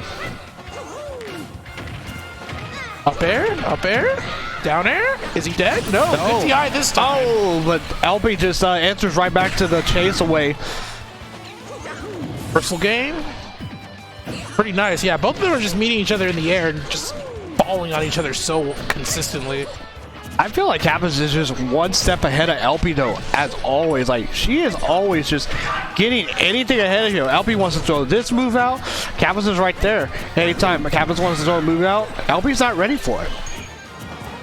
Yeah, he's blindsided by a lot of this weird interactions in neutral. And she just caped him, but the grab went through anyway. That was That very must have weird. been like he grabbed the opposite way, but the cape like turned him around to grab her. No, he was definitely grabbing towards her, but whenever she caped it. But he still got, he still grabbed her. She still got. Alright. Trying to decide what to... But yeah, sometimes you have to think about that extra layer of mental game, because if you catch a Mario using that side B a lot, sometimes you want to grab the opposite way just to keep them guessing or do stuff like that. You know, that was such a great bait. Yeah, and now Kappas is, okay, now the game is even. Kappas had a really big lead, but she ended up trying to chase LP way above, and he ended up ending her stock super early in comparison.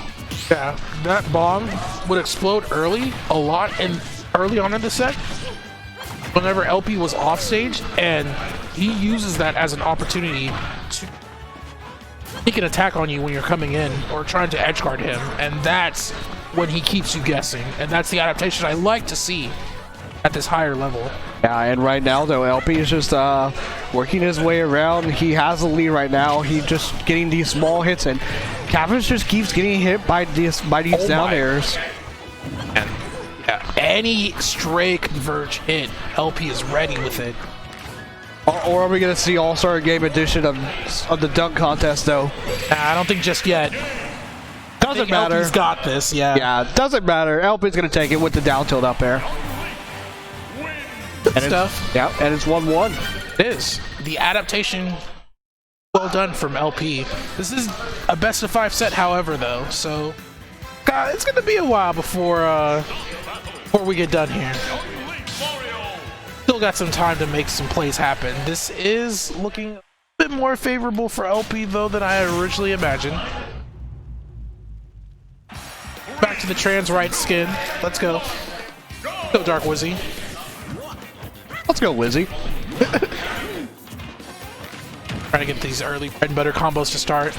Kappas on the prowl for the damage, and here we go. 5% easy. Still going? Up B has a combo breaker for LP.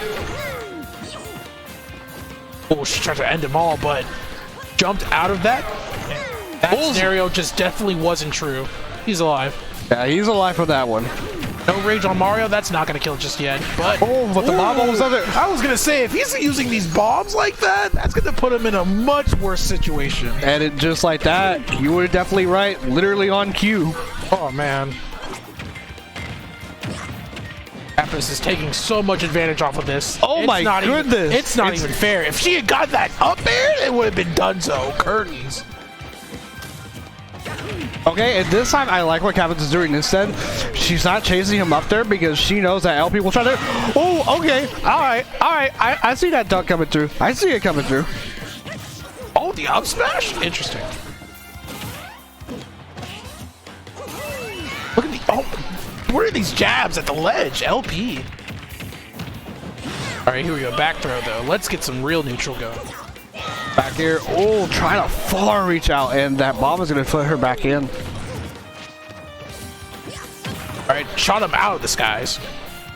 My man was trying to come in. Nah, you take this arrow to the knee.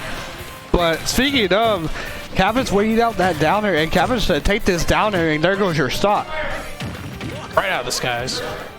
Right, looking for the tech chase follow-up with the dash attack, but slightly misinputted the wrong way. Kappas still on the prowl, gets the down throw into the combo starter. Okay. That lingering nair. Oh, and great edge guard from LP coming into play with the up B, but that's just the first. That's just the first one. You've got 2 more to go. So much ground to make up, and that might do. Oh man, no forward smash? No, I don't. No. And if that was Murr, that would have been a forward smash, and that would have been done. But either way, we still take that. Yeah, we take those. The Kappas is going to finish out with a junior 2 stock. 2-1 Kappas up above. Indeed. Kappas on match point now. Now, just for those who don't know, a junior two stock is basically when the person finishes the game with below 48% with 2 shots remaining. So that's just how it works. Anything below 48% is basically a junior stock. Okay. 3, 2, 1, go! Game 4, I believe? Yep, this is exactly game 4. And okay, Kevin's trying to get the jab lock again. Down tilt, waiting for the air dodge to come back down. Yeah, she's catching all of LP's air dodges back to the ground. Realizing that he wants to press a different button, mixes it up now. Oh, you're too late. Look at all this damage, 88%. Haha, it's too late to mix up now. Okay, neutral air. Throws it ahead. Now we're at percents. We're down there. Good kill, just at will. Absolutely, and then LP can also get down tilted in the forward air, and it could kill at the ledge as well. Kappa's just looking for these stray hits of up air. Mario's a little bit the devil though. Like just converging off of his combos, it's so fluid. I mean, you know what they say, Mario cheats. Mario robs and cheats. Why Peach didn't marry him in Odyssey. Ooh, barely avoids that up air. My god, that was so close. And my girl ain't got time for thieves. He ain't got time for none of that. Oh, that was supposed to be off stage, but Kappa's missing that. And the up air anyway, gonna go ahead and take the stock. Man, what a chase! Like running away, and it was like, nah, take this up. Rising up air for Mario actually a little bit busted. Just because it just catches like humanoid characters at will. It was a little busted. And the cape again. Up smash. DI straight up, but nothing gonna happen though as Kappa survives that. Yeah, I feel like the combo game has been more favored in Kappa's. On Kappa's side, but I feel like the boxing game is kind of more so. Oh! Alright. I was gonna say more so on LP's side whenever he does get in, but man, Kappa's making an assured statement with that F smash. Yeah, just take this forward smash to the face. You know, it's not gonna take your sucker. Oh, it did. Oh man, we take those for sure. Yeah, Kappa's is swinging for the fences right now, and it's hitting. It's hitting a lot. All the trip. Oh, reads the roll. Yeah. Down there, not gonna do it yet. Oh, she tried to do him dirty with the cape. All right. Oh, it reads the roll back again. She is in his head. She is in his head. And my man LP cannot think right now. He is mentally frustrated trying to find some answers. No time to react. No time to think. Kappa's is in his face all day. A lot of these down airs though. I'm gonna need her to mix up some of these options. There we go, the up smash, and that's gonna do it. A 3-1 from Kappa's. Healing it out with that final up smash, catching him out of the skies. And that anti-air is so solid for Mario, no matter what. Yeah, just up Whole smash. head being like intangible, so you can't like hit him is dumb. But it's also nice for Kappa's. That head is big. That head is big. That hitbox is massive.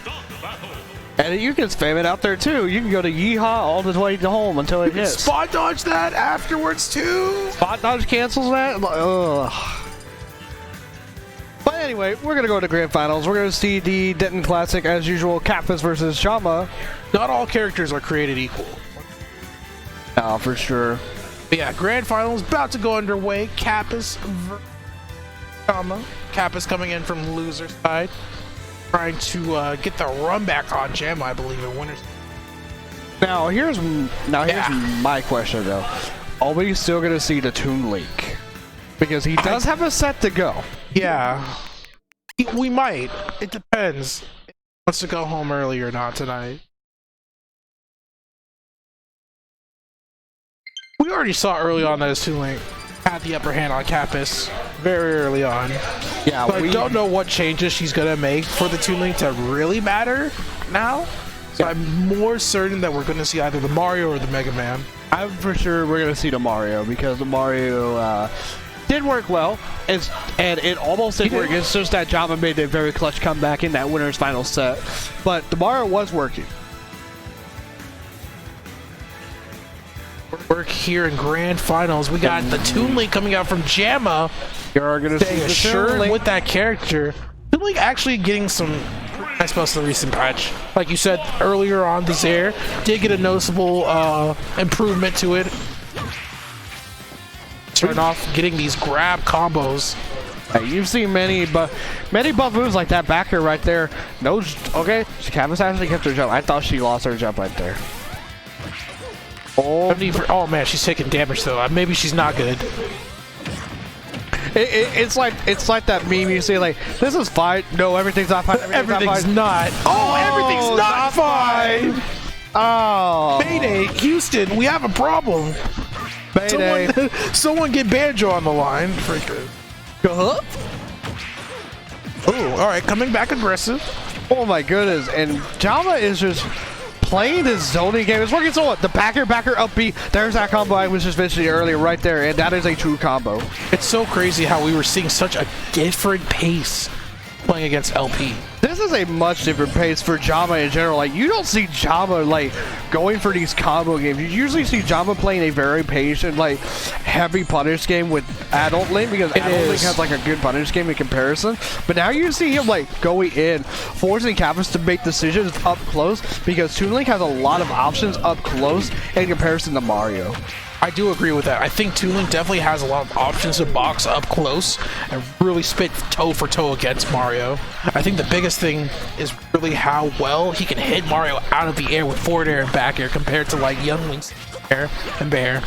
Well, you don't have to mention after Jama twice. He's already doing really, really well. As Kappas is on her last stock already, and we're only we're barely 2 minutes into the set. Right? Get out of the gentleman. But rolls in to give Kappas the up smash. Jamma frustratingly giving up so many reads to Kappas for this damage, but she's still behind. Yeah, Kappas is just being an absolute mastermind of these up smash reads right now. She got it with LP, she got it with Desley. It's like, what's next? Honestly, who's next is more. It's not what's next, it's who's next. That is the question. Who wants some? That's what she's saying right now. And that reflector too is so good at catching the item. That forward tilt again. That forward tilt scooped her from behind. All right, and right there, that's gonna do the stock though. And now Kappas is still in it though. It's Mario. It is last stock situation. Anything can happen. Mario's definitely one of those combo characters to where he gets one good advantage state and it's gone. You're gone. Yeah, Mario's a robbery character too. We can definitely see a quick up air ladder to death. Uh-oh. PS2 definitely the stage to make it happen. Don't know if we can see it just yet. These early percents are going to be imperative for Kappas to really destroy Jamma. Absolutely not. We're probably not going to see it until maybe about 25-30%. Or even at all, honestly, at this point. Because he is at 150 and almost anything from Jamma. Oh, no, wait, you're dead. Wait a minute. No way. You are so dead. You are dead, sir. One hit, like we were talking about. I called it. I called it. She needed. You called it, Crown. I did. I called it. Mario, a robbery character. You can never count Mario out. That up there ladder. Look at the range she was at. 150. That was death. Death, bro. Oh my god. The moment she got up there at the very top, I was like, oh my god, this is curtains. Yeah, Jama ended up committing too hard with the down there, trying to catch Kappas, maybe up being past the ledge, and instead it ended up costing him the entire game altogether, because as soon as he hit that downer, there was enough flat for Kappas to just grab him or just throw the upper out. Jama going out there with a little bit of it is like, yeah, he's like, all right, yeah, I can't let you style on me like last game. The upbeat not working like the Master Sword. Gonna send her the other way this time. Yeah, Jama's playing a little bit on tilt right now. Trying to get this damage and make a statement early on. Oh, not again. Oh, she's trying to go for the fair. Good tech on Jama's behalf, though. Welcome to the Space Jam. Oh! Get your slam and your jam at the Space Jam. All right. Oh man, he stalks to 2 right now. Cap is barely holding on to this third stock. I think that bomb actually saved her because with the bomb, so? Yeah. Because either she was forced to up B where Jama was waiting to just give her with the up B ready right there. Instead, she put herself into the bomb to give her a little bit more time to react, and it caused Jama's plan to entirely backfire on him because the bomb ended up giving her more time. Right, that. Or she still has not lost the stock just yet, and a downer not going to do it. Just thank God it's Town and City. If it was fast forward though, that would have been a whole different story. Yeah, he would have been done so earlier. That would have been the end of his second stock. Up smash! Up smash. Yep, gonna intercept the down there, and Camus is now up after almost getting 3-stock game 1. He like slid under her for that up smash as well too. Or she slid under him, yeah. Camus in the player game just kneeling her down like, all right, you got it. I see the game plan, Gemma. Really? Like he's trying to zone out, but it's hard to get away from Camus whenever she gets Toon Link in a corner. Yeah, and plus Camus also plays Toon Link, so it's not like you're playing against matchup unfamiliarity here because Camus knows what Toon Link wants. Oh, you're dead. No. Oh, wow. Okay. She was really close to the blast zone, which is why I thought she was dead, but maybe not. Jab. Oh, don't know what mix-up she was trying to go for there right there. She was trying to go for a down tilt. I definitely saw the down tilt come out. Oh, and the shield poke. That's gonna do it. Okay, so Gemma not quite out of this just yet. This was looking way more solid for him in winners finals. Yeah, this is the complete opposite of aside from what we saw in game 1. We saw Kappa's make the comeback, and now Jama's the one making the comeback. Yeah, honestly, it's Jama playing to the pace of Kappa's. Right now, Kappa's is playing back, throwing out these fireballs, waiting and baiting Jama to come in. On the platform, okay, mate's attack though. You don't want to get stretchered off right there. You have to fall with an aerial on top of him. There was really nothing else she could do. Either way, she was going to get hit. Oh, and she caves him. Okay, nothing going to happen. Good job by Jama. Honestly, if she didn't cave him, I think the forwarder was about to come out. For sure. Oh, she tried to read the roll. Kappa's making these clutch decisions last minute. Really a hallmark to her defensive play altogether. Yeah, and just like that, though, we're going to see Kappa's on reset game. One game away from making this reset visible and live. Nashville counterpick is going to be what happens here. All right, go with this Fashville. I assume we're going to see Adult Link this time. I know. So this stage, I think I've spoke with Jake. This stage, it is really good for Zelda. Good for Zelda, yeah. Yeah, it is a good Zelda stage, but I'm not sure about this pick though. Like, not sure about Zelda, yeah. Yeah, I'm not sure about Zelda because Zelda is more the character that deals with zoners very well, but Mario against Zelda is kind of it's kind of meh for her sometimes because you can have a good punish game as Zelda, but if you cannot outbox Mario and you can't keep him out, then it is a struggle. Yeah, I don't feel like Zelda has the best tools to like out for long periods of time. Absolutely not. But I think she can do it for like situations where she either has you off stage or at disadvantage state. If she's a few steps ahead, then it can work. You also gotta be worried though because Mario does have cape, and that's something as Zelda you always have to worry about, even though you do have Neighbor's Love. Yeah. Okay. It just adds more layers to the neutral game. Yeah. Cape is really hard for most people to get around, even with a reflector. Spot dodge cancel and up smash though, gonna take that first stock away. I'm not sure if Jama knows how to do the Mysterica though. What is the Mysterica combo? I've heard that on Twitter before. The Mysterica combo is basically when you set up a Knight or the Phantom, as it's known, at the ledge. You go down after your opponent and you use the first hit of Pharaoh's Wind to knock them right into the Phantom, because the first hit of Pharaoh's Wind will always knock the character straight up into the path of Phantom. Oh my gosh, that's smart. Yes, it is, and Mysterica is the one that came up with the combo, which is hence why it's called the Mysterica. I like that. Oh, okay. Little pop up right there. With the and the air dodger is gonna go right back down. Okay, I think I kind of have figured out why Chama is going Zelda now. Maybe he's going Zelda because maybe he's baking on Kappa's maybe not knowing the matchup too well, or at least knowing very aggressively, because she has lost to Jace in the past, including last week. She actually did lose to Jace last week in this particular matchup. Jace, as we all know, the best Zelda here in DFW. Yeah, definitely the best, probably the second best Zelda in the state, period. Yeah. So the first will always go to Bonrin. Oh yeah, for sure. Bonrin's such a godlike Zelda. Absolutely.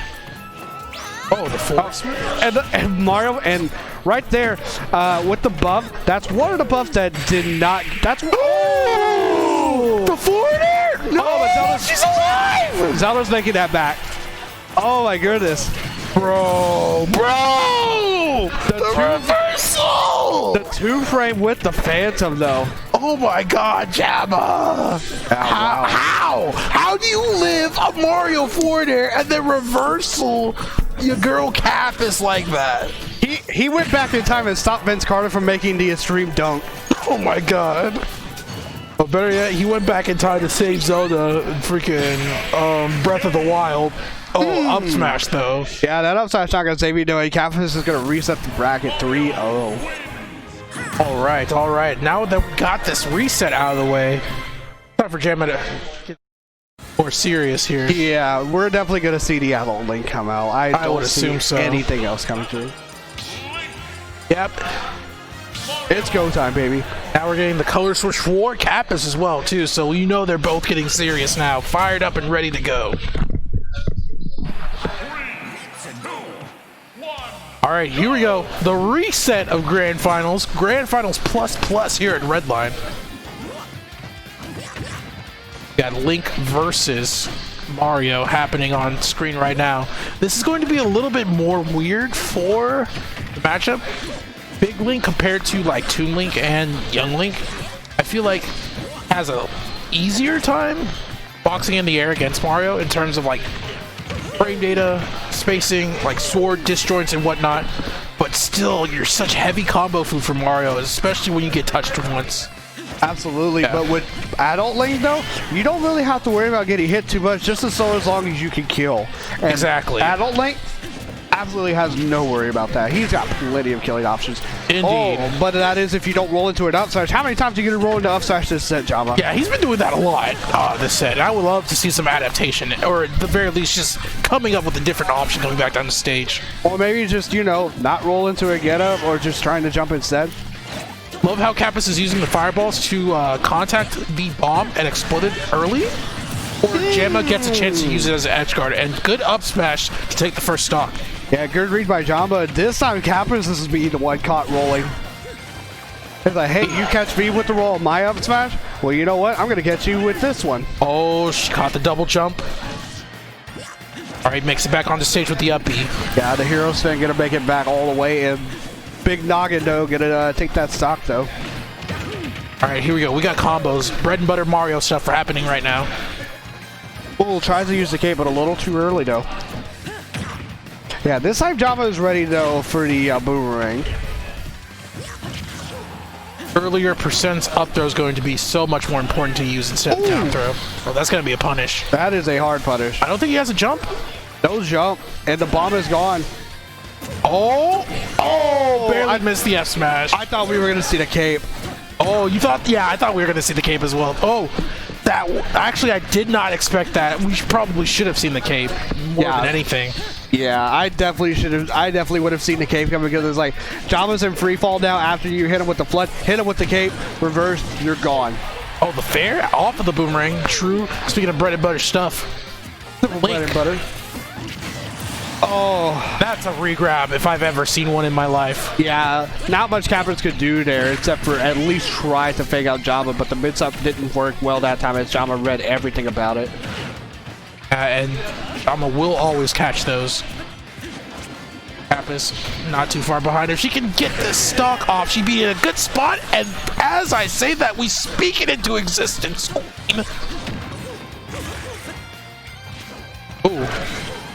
Oh, I thought we were gonna see that. and good reflect. That was important. But the edge guard with the nair. Oh my God! Mario gets destroyed by his own tools. That nair is pretty much a taste of Mario's own medicine, low-key. That, but again, Link's Nair just in of itself, all you have to really say is Link Nair, and a lot of people will start cringing at that fact. Oh my gosh, it's so easy for that nair, that snare specifically, that like 5 characters have in the cast. It's so easy to just destroy people with poor recoveries. It really does. Even each other. Right now, though, we're gonna go into this game 2. Jama up 1-0 now after getting 3-0'd in the first set. No one's pizza is smelling good as hell. I want some. We're not talking about TJ's, we're talking Kappa's. We're talking about Super Smash Bros. Ultimate.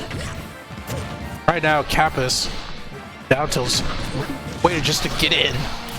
That boomerang beating out the starting frames of the cape right there. Yeah, that's what I love to see. Yeah, using that fireball to explode the bomb early so she doesn't have to deal with it. Got up throws. Got up full throws. combos. Ooh, tries to read the neutral get up with the down tilt, but there we go. Reads it this again. time perfectly. Yeah, the tech chase reads are so important for Kappa's. Every time she's learning a lot of Jama's patterns whenever he's picking an option coming back down the stage. Even while learning, Kappa's just tech reads with up smash on low tonight have been incredible. Great tech right there on Jama's behalf. Back air, gonna answer with the jump. Neutral air, and you're... Oh, she kept her jump. Good job. We haven't seen any up B out of shield punishes yet from Jama. Yeah, we haven't... That's a Jama special. We usually see Jama pulling those out a lot, but Kappa's is really good at avoiding those. I mean, after they played each other for so long, yeah, that's kind of something that you would expect. I think Mario being more of a grappler character, it's hard for Jama to find situations where a B out of shield can be effective, because in those situations, Kappa's is going more for empty hops into tomahawk grabs, or just mixing things up. And just going for grabs in general. Yeah, see? Because again, Mario's just, and there's like, hello, I want to grab. Yeah, exactly. Oh, up air, up air. Oh, she almost got put in the movie, or Gemma almost got put in the movie, but up tilts his way out of that old tragic cinema. And this isn't the old... Man, we're in the talkies era now, because Kappa's is talking to him right now. Talk to him. Talk dirty to him. Oh, man, I don't mean dirty. I just mean talk to him. Get him out of here. Yo, you see my Mario? I'm walking here. I'm walking here. Get out of here. Walking here. Man, look the tech reads though from Kappa's. She caught on 3 for 3 now. My man Gemma has got to stop rolling in. He really has to. I'm smashing again. Yeah, I'm walking here. Oh my God. Yeah, he's DIing to center stage a lot, and that's what's really getting him killed most of the time. And it's not even really just DIing into the stage. It's just DIing to Kappa's herself. It's like, yeah. I mean, it's like that's something you don't want to do versus Mario. It's just trying to land on top of you, because Mario, that up smash is always going to win every single time. Every time. Okay, there we go. The up B to get him out of that tight combo string. And trying to get the dead air. Oh, sir, you are dead. Oh my! You are dead, sir. No, wow, barely living that. With Mario not having enough range, he still kind of got a little mentally psyched out right there. So I'm assuming that's why he died. Well, I did say he was dead, but I didn't mean it like that though. Wow. All right, so we're 1 for 1 on the board for the reset now. And now, I'm in City. All right, so we're gonna go into here. Go for Kappa's in the first half of the reset. Builder Mario now. Okay. She's just cycling through all the Mario skins at this point now. Alright. Why not? Honestly, he's got the best skins in the game.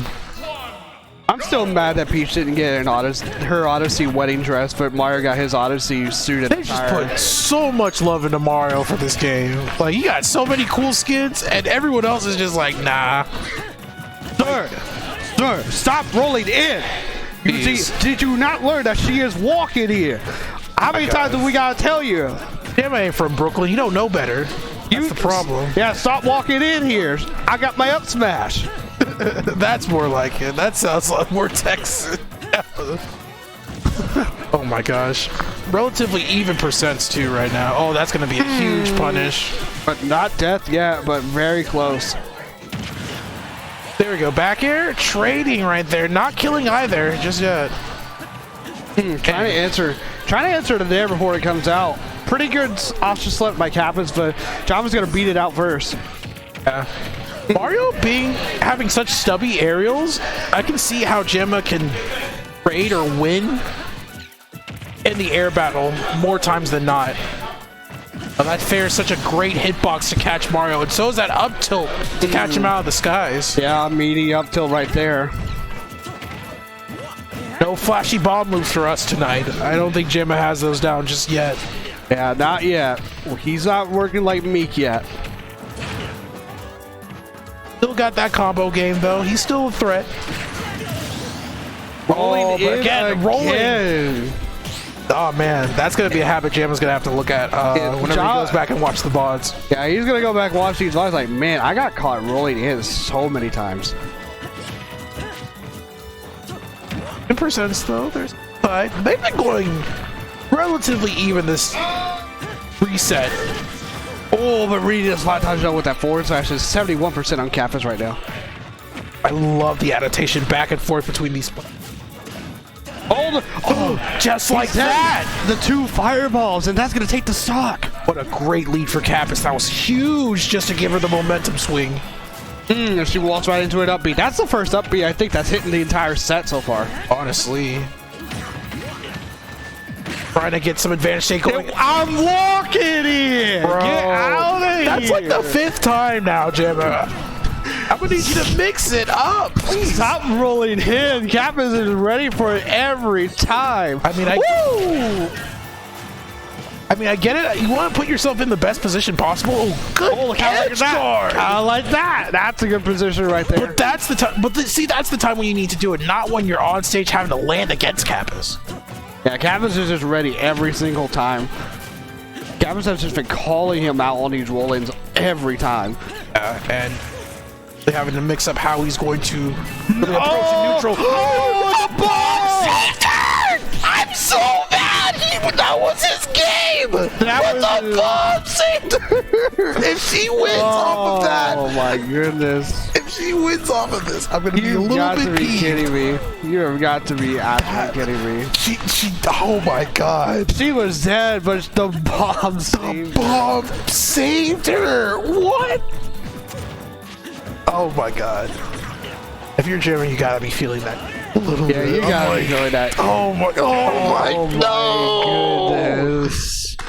Lady Luck has spoken, and Kappas is going to take game 2 off the blessing of Orange Jesus with the bomb coming through that the bomb though. Oh. Kappas audibly just goes, no, and slumps back in her. Hat. Oh my god. Kappas is like slumps back in. Oh my god. I would feel that too. I would hate to see mad. It. And now we're getting to switch over to Now we're getting Link. to swap over. Yeah. I think Java after that game kind of lost all hope in Adult Link right there. Honestly. I don't think it was Adult Link, and I don't think it was Java's fault. He just got really, really unlucky. It was just it was very unlucky for him to be put in that spot. That's one of those things that you can actually John about, and people would be like, okay, yeah, that's a legit John. I mean, it sucks because you're throwing the bomb out there just because you want to get rid of it and just have it over there. But the fact that it just hit her, I think I think he was trying to blow it up on her, but he ended up missing the timing on the blow. Okay, yeah. Ooh. Okay, jumping in this time instead of rolling in. Nice adaptation by Java. Actually, keeping the lead right now against Kappas. Yeah, the Soon Link's working out all over again. Going a little bit of deja vu. Part of what we were talking about earlier. Much more favorable than it was early on. Oh, Good parry on your own bomb, Jama. Back throw. back throw. Yes. That killed off the top. Are you What? kidding me? Yeah. No, yeah. Back throw still as crazy as ever for two. Okay. Wait. I know back throw is strong, but off the top strong? Are you kidding me, though? Yeah. I don't know. It's the knockback for that move always looks weird for me because it's just like, dang, how does this kill like that? In what scenario in the freaking Wind Waker universe did that ever kill? In. All right, we're even now. Yep, Kajama jumping in and Kappas just answering it back with the up smash. Oh, that's damage. Got hit by his own bomb too. This is not a good look. Oh, okay, yeah, too low a percent to die. All right, if he did not, if he had got hit by that up air coming back down, that would have really bad. Down smash. All right, and now Jama is on his tournament stock. Yeah, this has been an amazing reversal for Kappas. The reversal, like all the momentum after that, just stroke of awful luck by Jama and just great luck by Kappas. Wait just a minute. Jama's not out of this just yet. He's still racking up this damage and not taking too much percent just yet. That is true. That is true. We did see this in that scenario in Winners Finals too. He was down by an entire 2 stops and he made a comeback for it. Was trying to look for an honest poke with that down tilt, but the spot dodge was just too good. All calls in to jump in. And this is scary. If he doesn't take the stock soon, this could spell his demise. Mario's got such a strong advantage state. Ooh, a DI up. That was bad DI, but he still survived. Really hard for Toon Link to keep up in certain situations. Oh my god, no down tilt is getting caught tonight.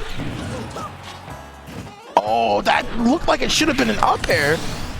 Forward tilt at the ledge. Just keep throwing that out there, Java. It's gonna work eventually. 113? I don't know. It's really hard to come back, especially when Mario has a primed up smash ready with 2 name on it.